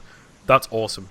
Yeah. It's amazing. Like, it fits perfectly with how the bird of prey acts and the lore of it, and its awesome ability. Absolutely. I see no issues with this card whatsoever. No. I think that it plays really well. It basically, if you think of it in the terms of a ship, it shoots at its target, it uncloaks, shoots at its target, and there it is. Yeah, exactly. And you don't see, and not being touchable in support or command, it's basically cloaked. It means you can't see it. Don't know what it's doing. Don't know it's there. So absolutely, I think this card's great. Yeah, it's so cool. It's just cool. It's like one of the coolest cards in the set, honestly. Yeah. Yep. And it blends fits everything. It's competitive. It blends with the Star Trek universe, and it looks cool. So it gets 3 thumbs up for that. 2 of these in command with a Varroa. Like, that's pretty scary. Yeah, that would be. That's pretty scary. Because you do the 5 damage and it moves into the assault zone. That's like, okay, deal with this 12-8 flyer. Yeah, it's like a free word. It's like a 3-cost word of command that does some extra damage. Yeah, so you can do it, like, you can dodge mass deaths and stuff with it, all kinds of stuff. Oh Yep. no. Oh It- no. Yeah. Although you It's- wouldn't be able to play mass deaths in the deck because of the two pure. Yeah. No, I mean playing against mass deaths, Oh, dodging right, it. yeah. So Oh, obviously so- they use it on their priority, and then you play it out, use that ability, and then it'll pop out. If you get what I mean. Yeah, no, I get what you mean, but you shouldn't be giving people these ideas. This is Because I all don't I want to play against it. It's a really good one though. Okay, then moving on. Nothing else to say. There's nothing else to say. It's just good, right? Oh, it's just flat out good. Yeah, foil Captain Kurd. Just saying. So yeah, 2 purity, 4 cost, 8 morale. Captain Kern may not enter the support zone once he enters a combat zone. He can still be moved to the support zone by other card effects. Nice card. 4 cost. Aggressively costed, nice card. The support zone drawback isn't even that big, to be honest. There's never unless you can heal it. I always see this bringing things back to the support zone. Not irrelevant, just not as not needed that much unless you say running matriarchs or whatever. Like, it doesn't really matter. So he's really aggressively costed and good. Obviously the unique creature factor brings it down a little bit. Really good though. It hits well, it defends well, it does everything you kind of need it to do at the time you do it. It runs well in a command zone as well. Yeah, it does. Yep. The morale cost is slightly high, but not so high that it's game breaking by any means. No, it's okay. Yeah. Well, for me, I think it fits with the theme of Klingons because they're gonna fight and not, it does, Fight to the honor death, all that big- stuff. Fight to the death, Yeah, never surrender, never retreat, kind of thing. So the 8 morale, I think that works well for this card, especially with being a 12/12 for 4. That's really solid. Very solid. Very solid. Definitely, yeah. Aggressive when you're dropping it against something like what's going to defend that on turn 4 very easily. Not much. Not a lot of stuff. Not a lot. Not a lot of stuff. Yeah, he's definitely a command zone. Oh, very much. Type. You have Preferably to into my- draw that on turn 4, or every turn afterwards he becomes less and less poignant, doesn't he? So Yeah. All right. So we're talking about if you're going 2 purity Klingon, the kind of the command zone you kind of want to go with, but maybe one of the Bird of Prey or Captain Kern or Gowran. yeah, Favorite guy- card in the set. screams exploit. I honestly have to agree with you on that gospel. It's one of my favorites, ability-wise, anyway. Yeah, Love this card. But at the end of the turn, if Gowran has taken damage this turn, a 11/10 Yan Isoleth is created in the support zone. And it's awesome. not broken. If it was that if you takes damage and got that ability, it'd be broken. But getting one character at the end of a turn is not game breaking. It is scary. it's scary. because turn 1 blast. Turn Guess one what? Lightning Blast Turn is 2. amazing. Turn 2, you have an 11/10 or an 11/10 that's staring you down, attacking you. Turn 2. Yep. So, I think me and DeathStar have both played around with decks with this already. Yeah, I have a double purity DOD 1 Klingon that I sent to Nova. I love the deck. It plays really well. He doesn't die. Yeah. With Yuanchi and Dowde in command, he doesn't die. I play mine slightly differently. I've played it Yes. 1 purity DOD, 1 purity for Raw, so I get the Lightning Blast ability on turn 1. So I Lightning Blast him turn 1 and 11/10. That's powerful as hell. My only issue with that was the fact that you don't always draw the lightning blast. Yeah, of course, and so yeah. I wanted a consistent way to be able to do damage to him to take advantage of his ability. Yeah, to make up And for that, I've just got more Yuanchis themselves in the deck. So Yeah, got my Yuanchi dies in command, doesn't matter. But then I've got things like Demon of Fears as well, which is just amazing. And obviously you have Yeah. all the control from Veror, so Yeah, that helps as absolutely, yeah. well. So it's quite good. I need to Yeah. refine it a bit. I might add some Firebolts in there as well, so I have then turn 2 Shoot. potential. I think as it's one of the cards that potentially excites me the most from the set in terms of what you can do. All the things you guys are brewing, I think is definitely sweet around this card. The downside, of course, though, is that as a 5-drop, 11 defense isn't actually as high as I think people think it is. It sounds impressive, but we've just seen in the previous card, let's say we're having mirror matchups against another Klingon, Kern beats it outright and just spawns the 1. I would say how many? I mean, obviously you're going to say as many as possible. What's the minimum? I would probably say 2 is the minimum amount of cards I want to spawn before I feel like I've given him his true value. as many as possible would be great. But if you just spawn one of it, I don't know if it's that. It depends what you're using for it, because if you leave him in command, you never play him from command, really. The only times I've played him from command so far is if he's on kind of lowish health, I throw him out, I have another go around in my hand that I can play next turn. Or Flame Dawn. Oh my god, Flame Dawn aspirants, get eaten up. All day long. This guy would make Flame Dawn cry. It's horrible. I've done it. I made someone quit today with that. So I feel bad. Sorry, whoever you were I played earlier. It was really strong. It's a good card. He to me, and I like his flavor text. I see that all fools die young. Flavor text is awesome, but this guy is really, really good. In my opinion, the best card in all of the. Yeah, ability-wise, definitely. One of the definitely the best. Like this, just that. Like you're saying about value, about getting the things out. Like a turn 1 lightning blast for an 11/10. That's pretty good value. That is value. Even a 2-cost firebolt for an 11/10 is such value. Is crazy value. Crazy. Absolutely. And the earliest that it could be removed against Varroa's turn 3 at the earliest. Yeah. Unless they use word of command, but word of command. Yeah, I mean, other than that, that's a clock. That is. Sure. Yeah, completely. Yeah, exactly. So there you go. All right, the Unlimited Klingon Warriors. The art. I love this art on this. It's so good. Good art. It's fine. What's one of many in terms of stats? 8/9. It trades evenly with one. So it trades evenly with one. Yeah, basically it's 3 mana. What's the morale cost on that versus this again? Let me check. This is 5, so. I just want to see how it compares to. Basically, the point I'm trying to get at is I want to see how it compares to something that's kind of like. One of many's a 4 morale.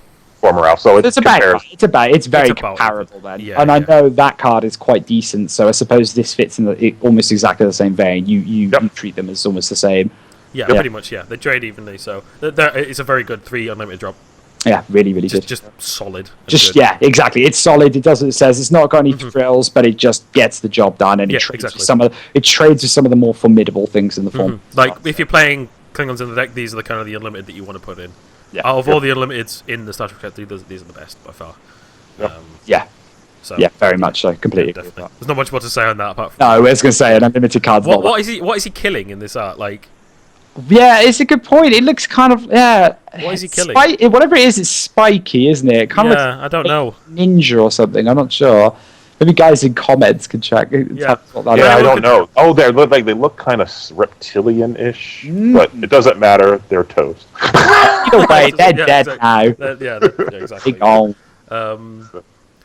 but maybe someone in the comments could tell us what they're actually killing. Some die-hard Star Trek fans. Yeah, that'd be awesome. Because I'm sure they are something from Star Trek, because the attention to detail in some of these cards are incredible.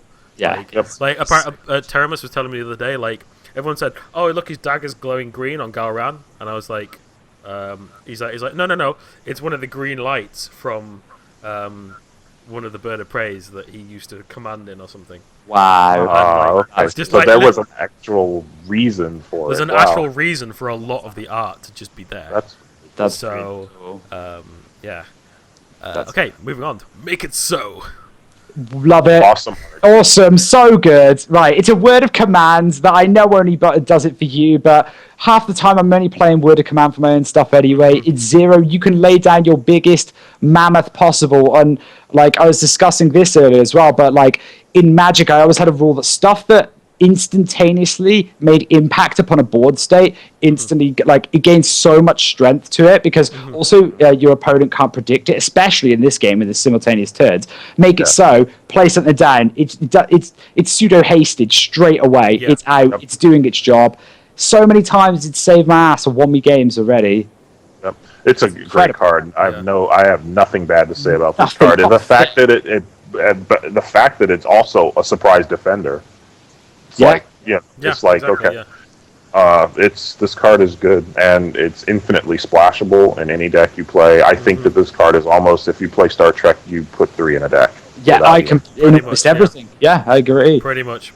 And I love the art. Come on, guys, the art. Yeah. Well, the fact that you're coming out of Picard. Exactly, it's just really cool. It's really well done, and I love the depth it gives to a card. It really adds a 3D-ness to it. Yes, and it just shows me that this game, with the way that they can do this stuff, I mean, even 3D, it looks enough to where it's like, wow, that looks 3D effect on it. I mean, it just really looks good. Yeah, really good. They're just going to get better and better. They are. The card art's just going to get better and better and better. Yeah. How many artists do they employ currently? I think they've got 3 or 4. I think potentially. Dude, they're doing a really. Wait, you can check the bottom of the cards because I know there's the bottom of the cards do have the names. names. They have the names at the bottom of each of the cards. I can't remember. So yeah. But at one point, I would love to get an artist on the show. That is one of my. Absolutely. I would absolutely love to have an artist on the show. So hopefully. Absolutely. Yeah, I would love to be able for them to show how they go from concept to implementation. Yeah, exactly. Especially with cards that have motion. Because I've actually, when I played Magic, I've spoken to many when they would come to tournaments that we would sponsor. And making a picture that doesn't do anything is totally one thing, as opposed to something that actually has animation. I would love to be able to sit down and pick their brain about the thought process involved. I think that would be awesome. Yeah. So, you got to work on that. I will work on that. Don't worry. I will work on that. All right then. To boldly go in file. Wait. Oh, is it boldly go next? Yeah, okay. to boldly go. Yeah.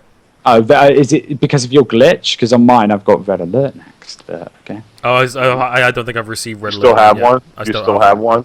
Okay. Yeah, if you still have it, we can talk about it if they still have it. I don't have it, actually. Okay. So let's go ahead and talk about red alert then. Okay, red alert. The art is one of my favorite in the set. Sadly, if Very hasn't got it, you guys won't be able to see it, but it's incredible. The art's incredible. Hopefully, you guys get to see it in game. You will get them, as far as they're confirmed, you will get them. Okay. Yeah, I know. They were meant to be in the 20-card set. You only got 19. Yes. I just love it in the background. It feels like the whole program where they always build up epic battles where it's despair and doom in the background. Yeah. And the captain was the one to rally the troops together, and it really shows in this art because you've got such a strong stature on Jean-Luc's card. He's front and center, and everyone else is no, captain, kind of thing. The art really, really good. Cards, I'm gonna say junk. The reason why is because it's like a repair kind of for one less, but the problem is that what this card is essentially saying is you are in trouble. You're up the creek without a paddle here, right? And there's no time where I'd ever go, right, 4 resource, okay, I'm in trouble, but somehow I've got an amazing board state as well, and they don't. Why would I ever go, I've got loads of creatures, but I really need to heal that last bit of life? I know it exists, that scenario. I just feel like it's a bit of a niche one. Yeah, I get what you mean. I get what you mean too. I think that, in my opinion, what would have made this card better would prevent 2 times the damage equal to the amount of characters you have in your command zone. As in, okay, we're in trouble. We need this heal right now. Let's do it. I don't think that in any possible scenario that I could think with Star Trek that you would have enough creatures to make this playable enough that you would include it in a deck. Exactly. Yeah. Because you have to get as many creatures. It doesn't do enough for cost. I agree. Yeah. So, okay. That's fair. Yeah, not much more to say on that one. All right. To boldly go, which is currently yes. This card is awesome. It is. Yeah. It's awesome. Again, it's good RNG. Yeah. It benefits you, and we were discussing it the other night, actually. I'm not sure if they're going to change it, but at the moment, it actually it doesn't copy the cards, it actually removes them from your opponent's deck. Oh, really? That would be the way that it should work. So if it's not working that way, it's a bug, and I don't remember it not working that way, so I'm not sure why it is. Yeah. Well, no, we're just discussing how it actually works. Okay. In the thing, so yeah, it works. So it actually takes the cards from your opponent's deck and puts them into your hand. It's great. For 2 cost, it's almost too good. Yeah, it is. It's from a theme standpoint, it makes me giggle when it says to boldly go because you get the whole thing from the intro and stuff. On top of that, once we're talking about it in another card, there's no reason why not to bring it up again. Dimensions in this card again. Yeah. 3D, gorgeous. I even have a tattoo of space on my arm. So from this point of view, I really love the art for this card. I want this in foil. I need this in foil. I have it in foil. I hate you right now. I hate you in foil. I hate you in foil, yeah.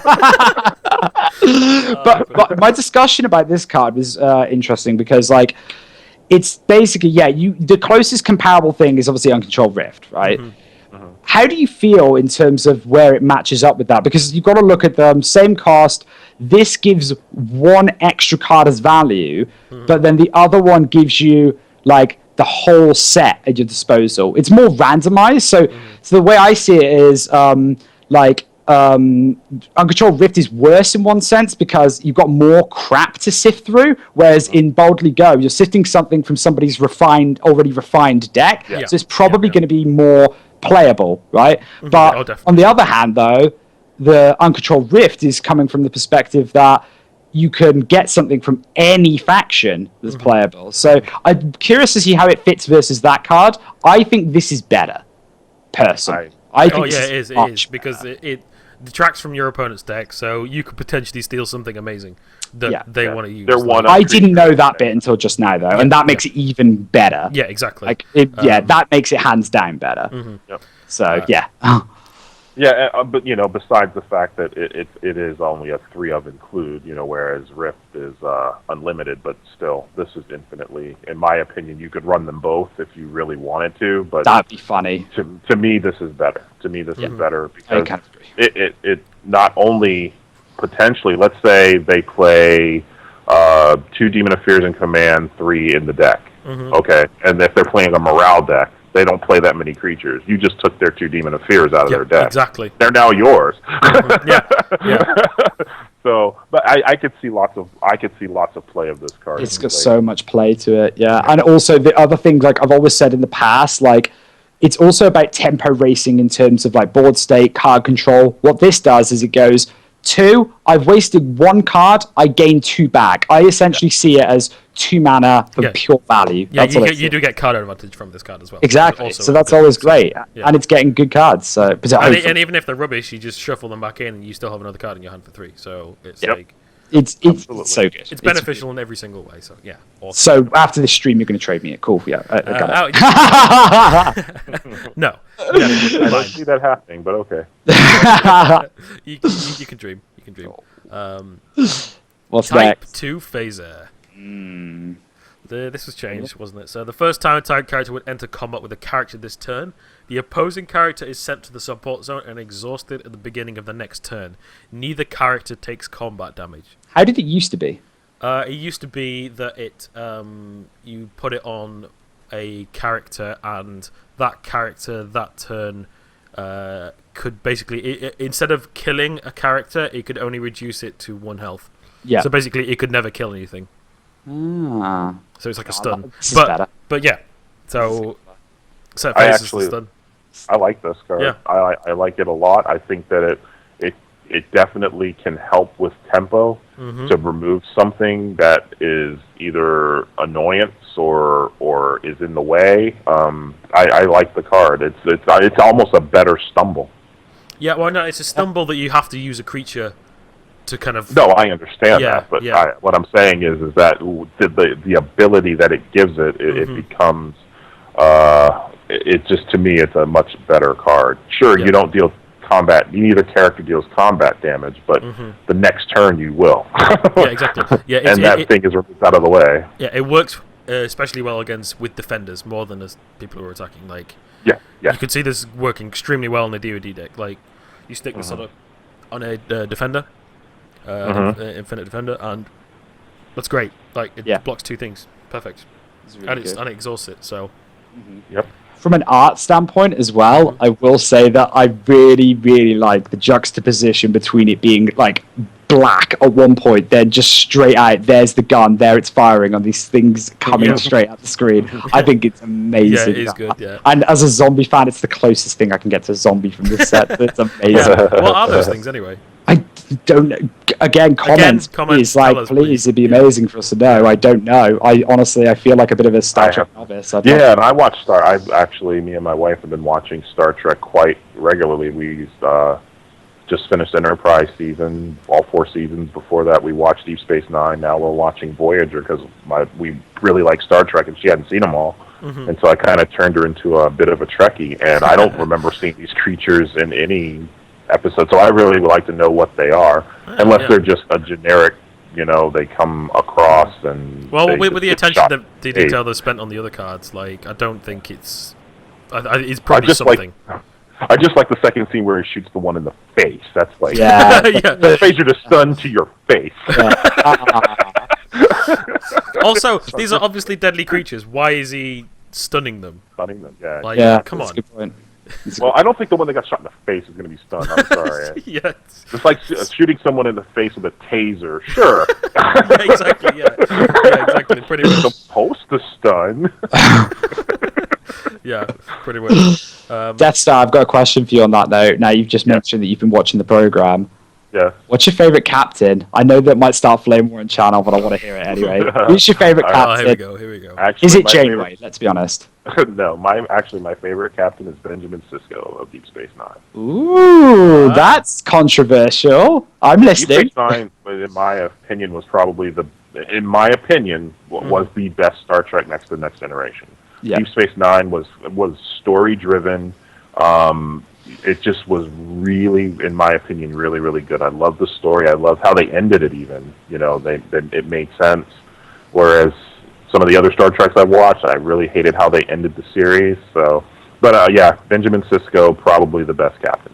I'm going to put my flag firmly in the Jean-Luc Picard area. I was like growing up during the during the 90s. These are the programs that in the UK were always on BBC Two at like 6 p.m. at night.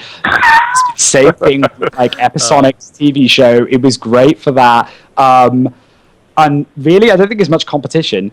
Janeway bored me. Shatner is like the trolliest YouTube sensation of all the captains. Just that scene alone where Shatner punches that woman. No, that instantly is too hilarious to make me take him seriously as Captain of the Enterprise. So for me, Jean-Luc Picard, definitely. No, and I have much respect for Jean-Luc, and definitely second place, for best captain, because of I just like his British accent. He just commanded his presence on the screen as a Shakespearean actor. Yes. He was an amazing captain. Yeah, exactly. Alfred, I agree. Yeah. It's really good. I'm just going to be generic and go for Picard, so, yeah. Yeah, there you go. Yeah, sounds Jump on the bandwagon. Yeah, exactly, Okay, yeah. But probably Janeway a close second, very close. Okay. I did like Voyager, so... The Voyager was alright. Voyager was good. Yeah. Voyager was good. So, cool. Right. Butleth in foil. Oh,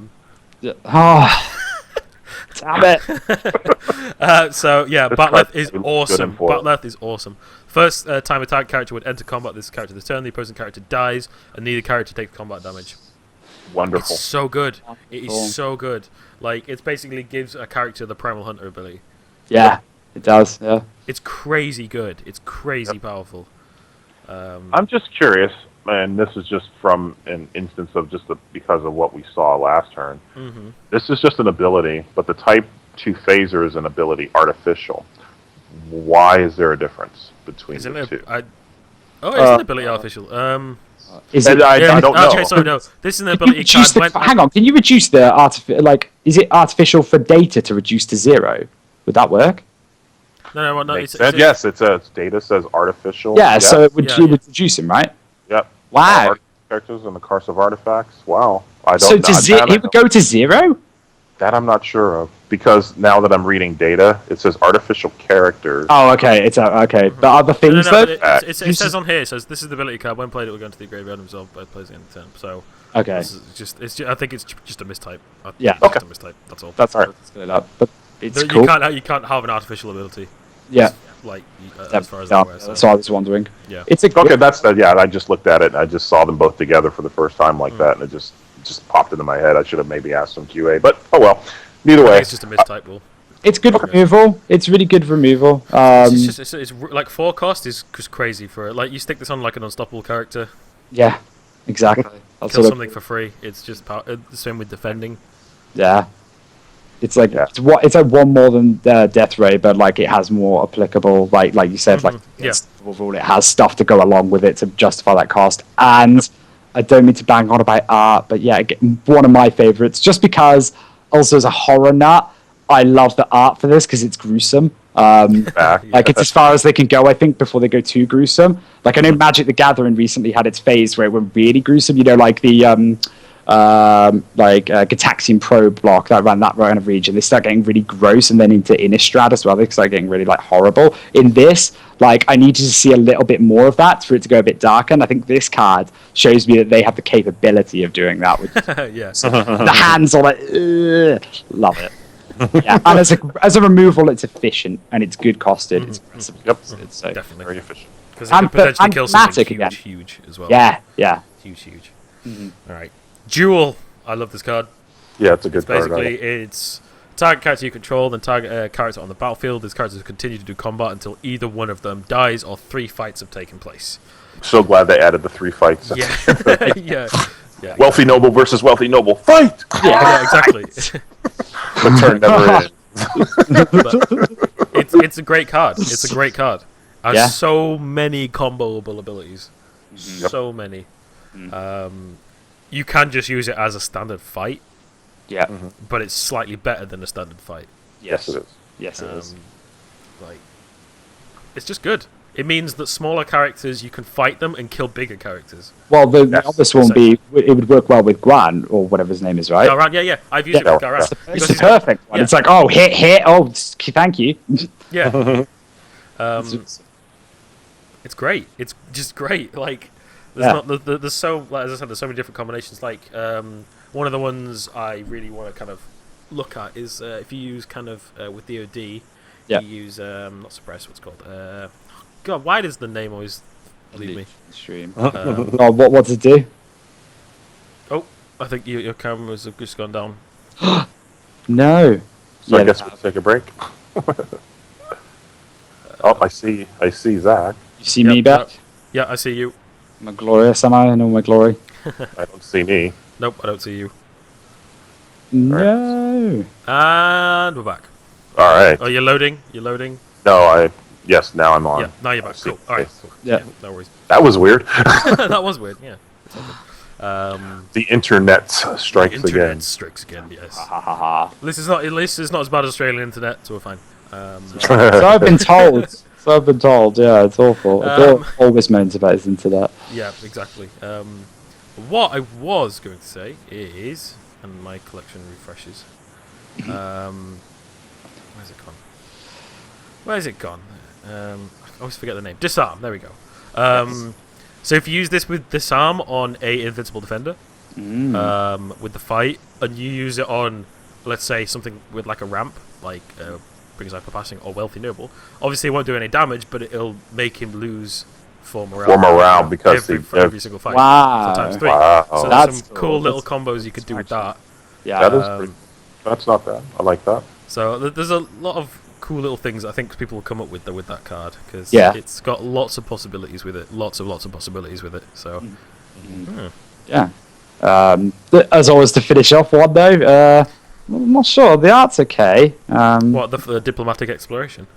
No, for Duel. Oh, for no, Duel, to finish off. Sorry, to finish off the sorry, cards. Yeah, I just think sorry. I don't know. There's just something. I don't know. like It doesn't it. feel I like think it it's has. cool. It's fine. Like it's cool and all, but like I don't feel like it has the polish of some of the other cards for some reason. I can't put my finger on why that might be, but I don't know if it's necessarily as cool. But I do like the action, the combat-y, like the very like in your face feel that the combat has to it. It's very they even went so far as the sparks. Where it actually hits, and then the sparks as it drags across the blade. I really like that. So, but I don't know. I don't know what it is that you see that doesn't seem. No, I think it's okay. It's just really like I just think some of the other ones are better. I suppose maybe because it looks. I think that it's not as maybe realistic as maybe like your Jean-Luc Picard's, the detail. Oh, yeah, I understand that. Yeah, but maybe because of the movement thing, it was pretty difficult to implement. Maybe. Yeah, because Jean-Luc just stares. Yeah, forever's watching you. He watches you while you sleep. Wait a second, isn't that Santa? He's Santa Claus? Confirmed. Could someone confirm, please? All right. On to the final one. Last but not least. This card, well, we'll explain first. This is a mission type card. This is the first of its type in the game. Apparently, there may be some coming for everything else during the rest of the game. And I like the philosophy behind it. Yeah. So basically, with these mission cards, they don't cost anything. You put only one in the deck. You can't put any more than one.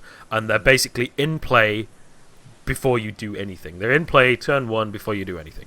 You can play them, by the way, because I played 3 by accident this morning. I don't know if that's a Really? bug. I put 3 in my deck and 3 played out. For some reason. Okay, well, you might be able to play 3 of them, but you only need to play 1. Oh, it you plays it never know. automatically. So the only thing you have to worry about is Annihilate. That's it. I was going to ask if it what can remove it. Is it just Annihilate? Can As far as Because I'm aware, Annihilate targets a card, so Yeah, targets the card. Okay. So, Okay. yeah, So I was just checking what could remove it. Yeah. So it has the tag opening, which is the card has opening, which will start the game in play rather than your deck. So there you go.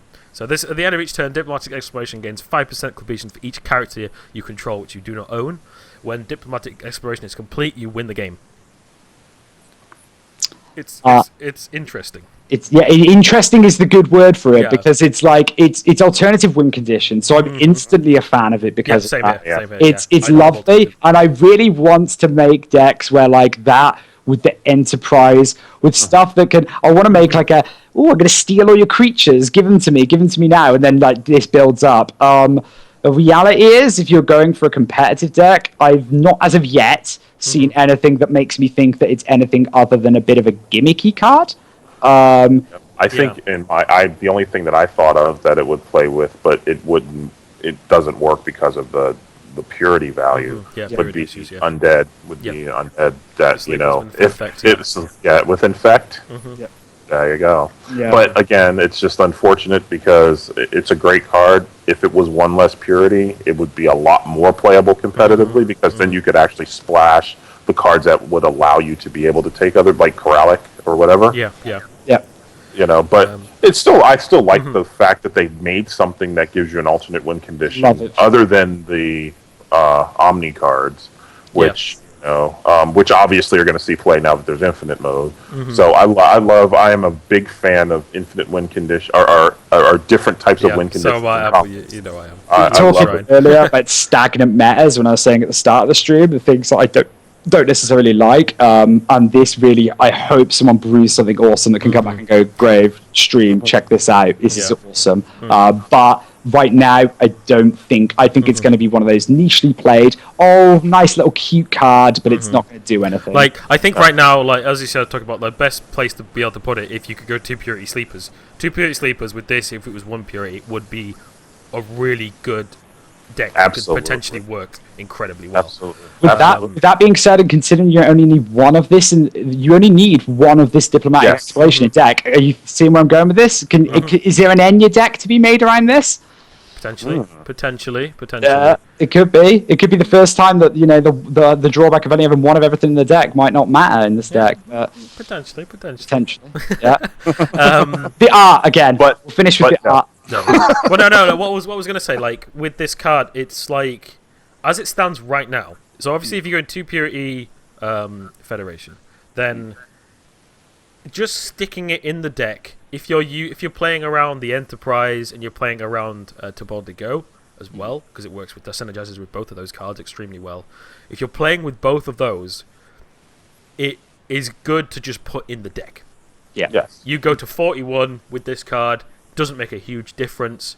It doesn't make a difference at all to your deck. Yeah. So you might as well, if you're going 2 purity, you might as well put it in. Yes. Yep. You don't have to build the deck around it. If it turns up that way, it's something else the other player has to worry about. Yep. So for that reason, it's good because Yeah, it's just like if you're using the Enterprise, so let's say using Enterprise and Command, using 3 Tobal that goes in the deck. And there's no reason. There's no reason to not play with those cards because they're great cards on their own.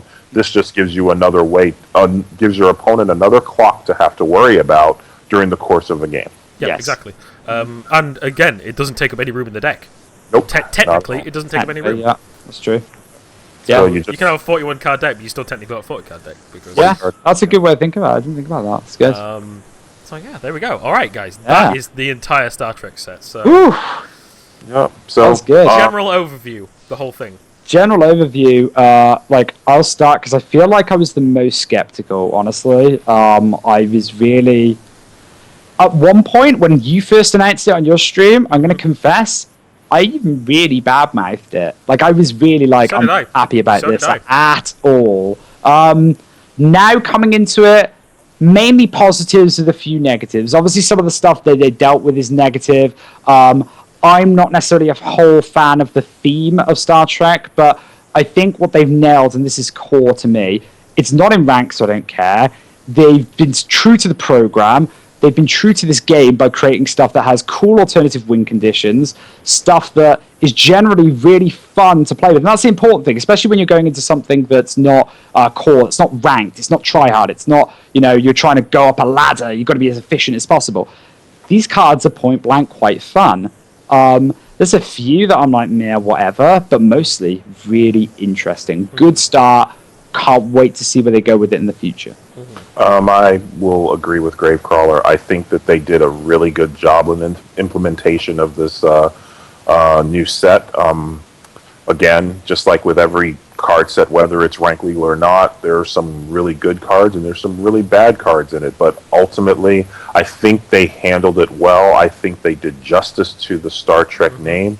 I don't see anyone, whether you're a Star Trek fan or not, take that aside. There's some good mechanics in this set. There's some good things out of it. Ultimately, bottom line, I think that they did a really good job with the cards in this set. I'm hoping that this isn't the last of it. I'm hoping that the community itself will receive it well as a great attempt at a fledgling company to do something different, to reach outside of its comfort zone, so to speak, to do something that's fun, not so much that to cater towards the hardcore gamer, but to get other people in the game. So I say kudos to Lightmare. I'm really looking forward to seeing where they go with other things if they do other licenses. On that note, could I add the caveat, though, that as much as this is a very good thing, I also wouldn't want it to become an exploitative cash cow either, on the other hand. Like, there's a time and a place, and I think the timing is great, but if they start doing, I'm never saying that I don't think they're going to, but like, say they started doing 6 of these a year, something insane numbers, I don't think that would also be very good either. And I don't really want 1,000 different universes all with like a vampire, like a Doctor Who universe. I don't want it to start becoming too much. But it looked like, because obviously the couple of cards that were leaked, obviously, so they are planning more Star Trek stuff. Yes, I mean, like I said to you before this, I mean, it's pretty obvious considering it's called Phase 1 that there's a Phase 2 coming. Yeah, exactly. Yeah. And now that those 2 cards leaked out, then it should be. There's going to be more. Yes. And maybe I hope that, like, coming from a skeptical myself, and my stream know that I was skeptical about this, I hope that they realize that that this is a set that might set the precedent for future Star Trek releases and future promotional sets, to show that they handle it with care, and they create good, fun games. And that's what you need from a card game. Although bring the price down a little bit would have been good. Also. Yeah, I think the price was a little bit high as well. Yeah, I will agree. I think that above everything that's been said, I think the price was a little high, but in the end, the quality of the product may be what it is, that the price was a little bit higher, and maybe they had to pay a little bit for the licensing. I don't know all the aspects of that, but yeah, I think, Grave, that you pretty much hit everything about this right on the head. There isn't there's no need to do this 6 times a year, maybe even twice a year. Yeah, maybe 3 times, maybe at the most 3 times a year. I think 3 fits in really well, where it's like it fits in between like the normal sets properly. And I think that it generates hype, and that's what you really want. Exactly, that's what it is. Yeah. So yeah, if you put it out in between normal sets to create some more hype in between.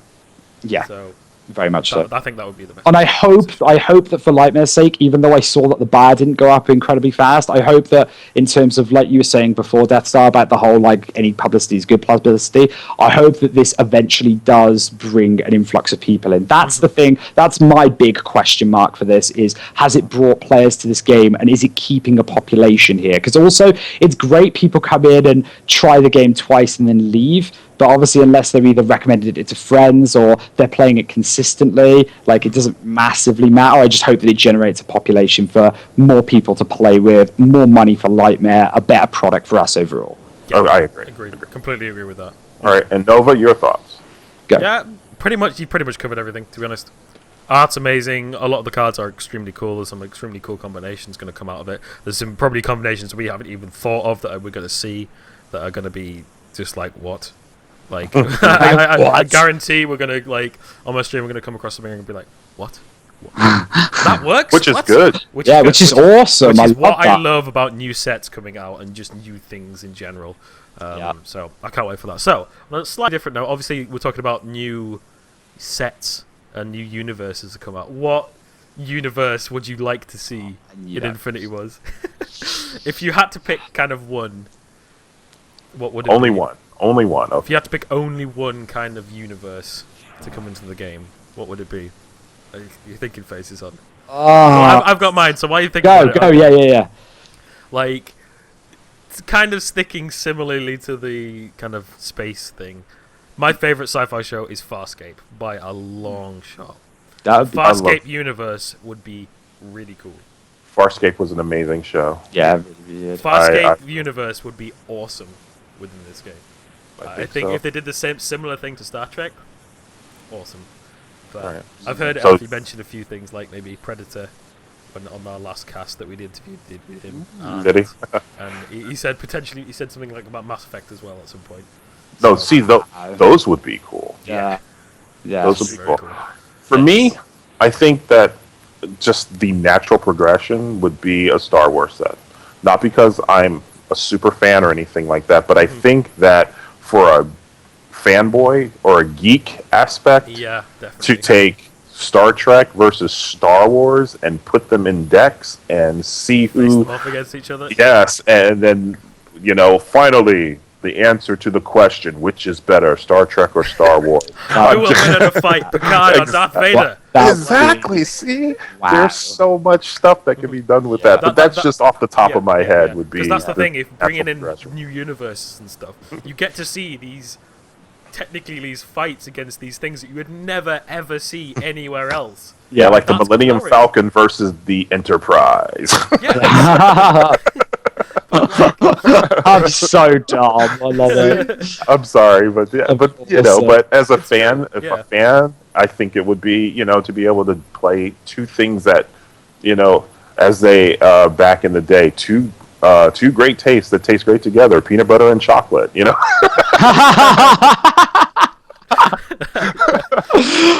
Star Trek, Star Wars, that sort of thing. and also, you, according to your name as well, you'd also want to see the Death Star as a location. Hey, see? That's a good idea. Yeah, there you go. Put my face on it as the That'd be better. Brilliant. sign a petition. It's a petition. It's below. Brilliant. All right. Oh, So, all right, GraveCrawler, what so about your... I am a massive comic book nerd. I love Marvel. I love DC. I think there would be a natural progression into that as well. That would be kind of cool. Because there's so much lore to it, it's unbelievable. And on the note that you were talking about before, this whole premise of so-and-so fights so-and-so, what wins, that came from comic books. That is one of those, like, what wins, the unstoppable force of the immovable object, find out in the Hulk versus Wolverine this week, It always happens in that way, and I think that would be genius. Not only that, I respect also that the licenses would be incredibly expensive. Oh, God, yeah. Like, obviously, we're talking fantastical case scenario and unicorns and rainbows and all that, but they have so much in terms of art they can do, like so many incredible art that's already been made for comics that would fit naturally into this. Rule sets would be quite easy to implement, and the one that fundamentally is good for Lightmare and good for us is that this was meant to be like a promo set, and the fundamental thing from their perspective is they want to drag people into this game. Right now, there is a massive influx of like superhero films, paraphernalia left, right, and center. People love superhero stuff right now. That would be a great modern day way to drag people into this game. I think, would be from a nerd perspective. huge. Think about like some of the biggest grossing movies of all time. Iron Man, like the Avengers. They are like beating like huge blockbuster movies that aren't nerdy at all. Like, it's incredible. So I think for me that would probably be there. I don't know which or both, because then it's a different argument. Marvel, DC, don't want to start that one either. It'd be cool to then, like we were talking about with the Star Trek and Star Wars, like having the clash between those two. But yeah, that would be Potentially. imagine a Batman cards, like, whew. I would love. There was a card game, and this is an RIP homage to Upper Deck had made a card game called Versus.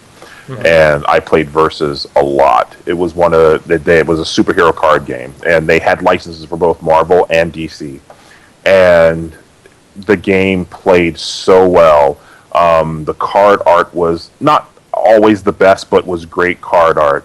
The mechanics were amazing. I would love to see them maybe Lightmare decide that let's go out and see if we can find like an old license that no one uses anymore, and see if we can get that and bring it into the game. Because I would love to see an online game using those cards and those mechanics from that day. But again, that's a rest in peace thing. They're no longer made. But I would love to see a savage beatdown on and it's happened in the past. Like an example from films, but it translates to this. You talking about, like I was saying, it was inconceivable, but Lightmare could pick up a lower franchise things at the time before the original like Tobey Maguire Spider-Man came out.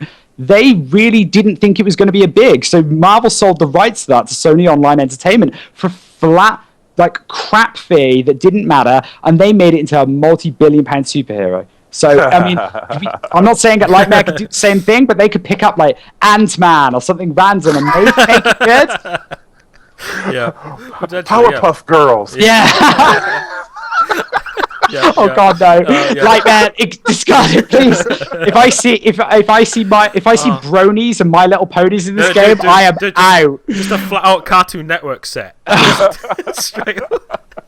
Dexter's Lab. Oh no! Ed, Edd and Eddy. Oh yeah. No. Oh, now we're starting to go crazy. Yeah, we are going crazy. Yeah, I do want to state for the record as well, guys, we are just speculating. None of this is actually. We don't know if it's happening or anything, so we're just completely speculating and just having a think of what. Just having fun. After this, speculate what could potentially happen, and what we would love to happen. But, so, I'm so far pretty happy with things. I am kind of ready for Ascension to come, and in the coming weeks, obviously, we'll be touching on other things as well. But I really, Ascension is the next big thing to hit, and so we're gonna, as QA members, we're gonna get down and dirty with it, and get it ready to be ready to be released to you guys, and hopefully it'll be even bigger impact on the game than the last set was, and hopefully it'll be better. We'll definitely see, because obviously a new faction is coming, so absolutely that by itself is a huge deal. Absolutely. So it's gonna be good, and from what we've seen of it so far, it's awesome. Be hyped. Be extremely hyped. Hype. So, that's pretty much it from us, guys. So, thank you very much to GraveCrawler and DeathStar for joining me today. Thank you, friends. The new, bigger, better, longer podcast, which is awesome. There probably won't be one next week, and it'll probably be in 2 weeks' time, the one after that. Just because, one, I am extremely busy with uni right now.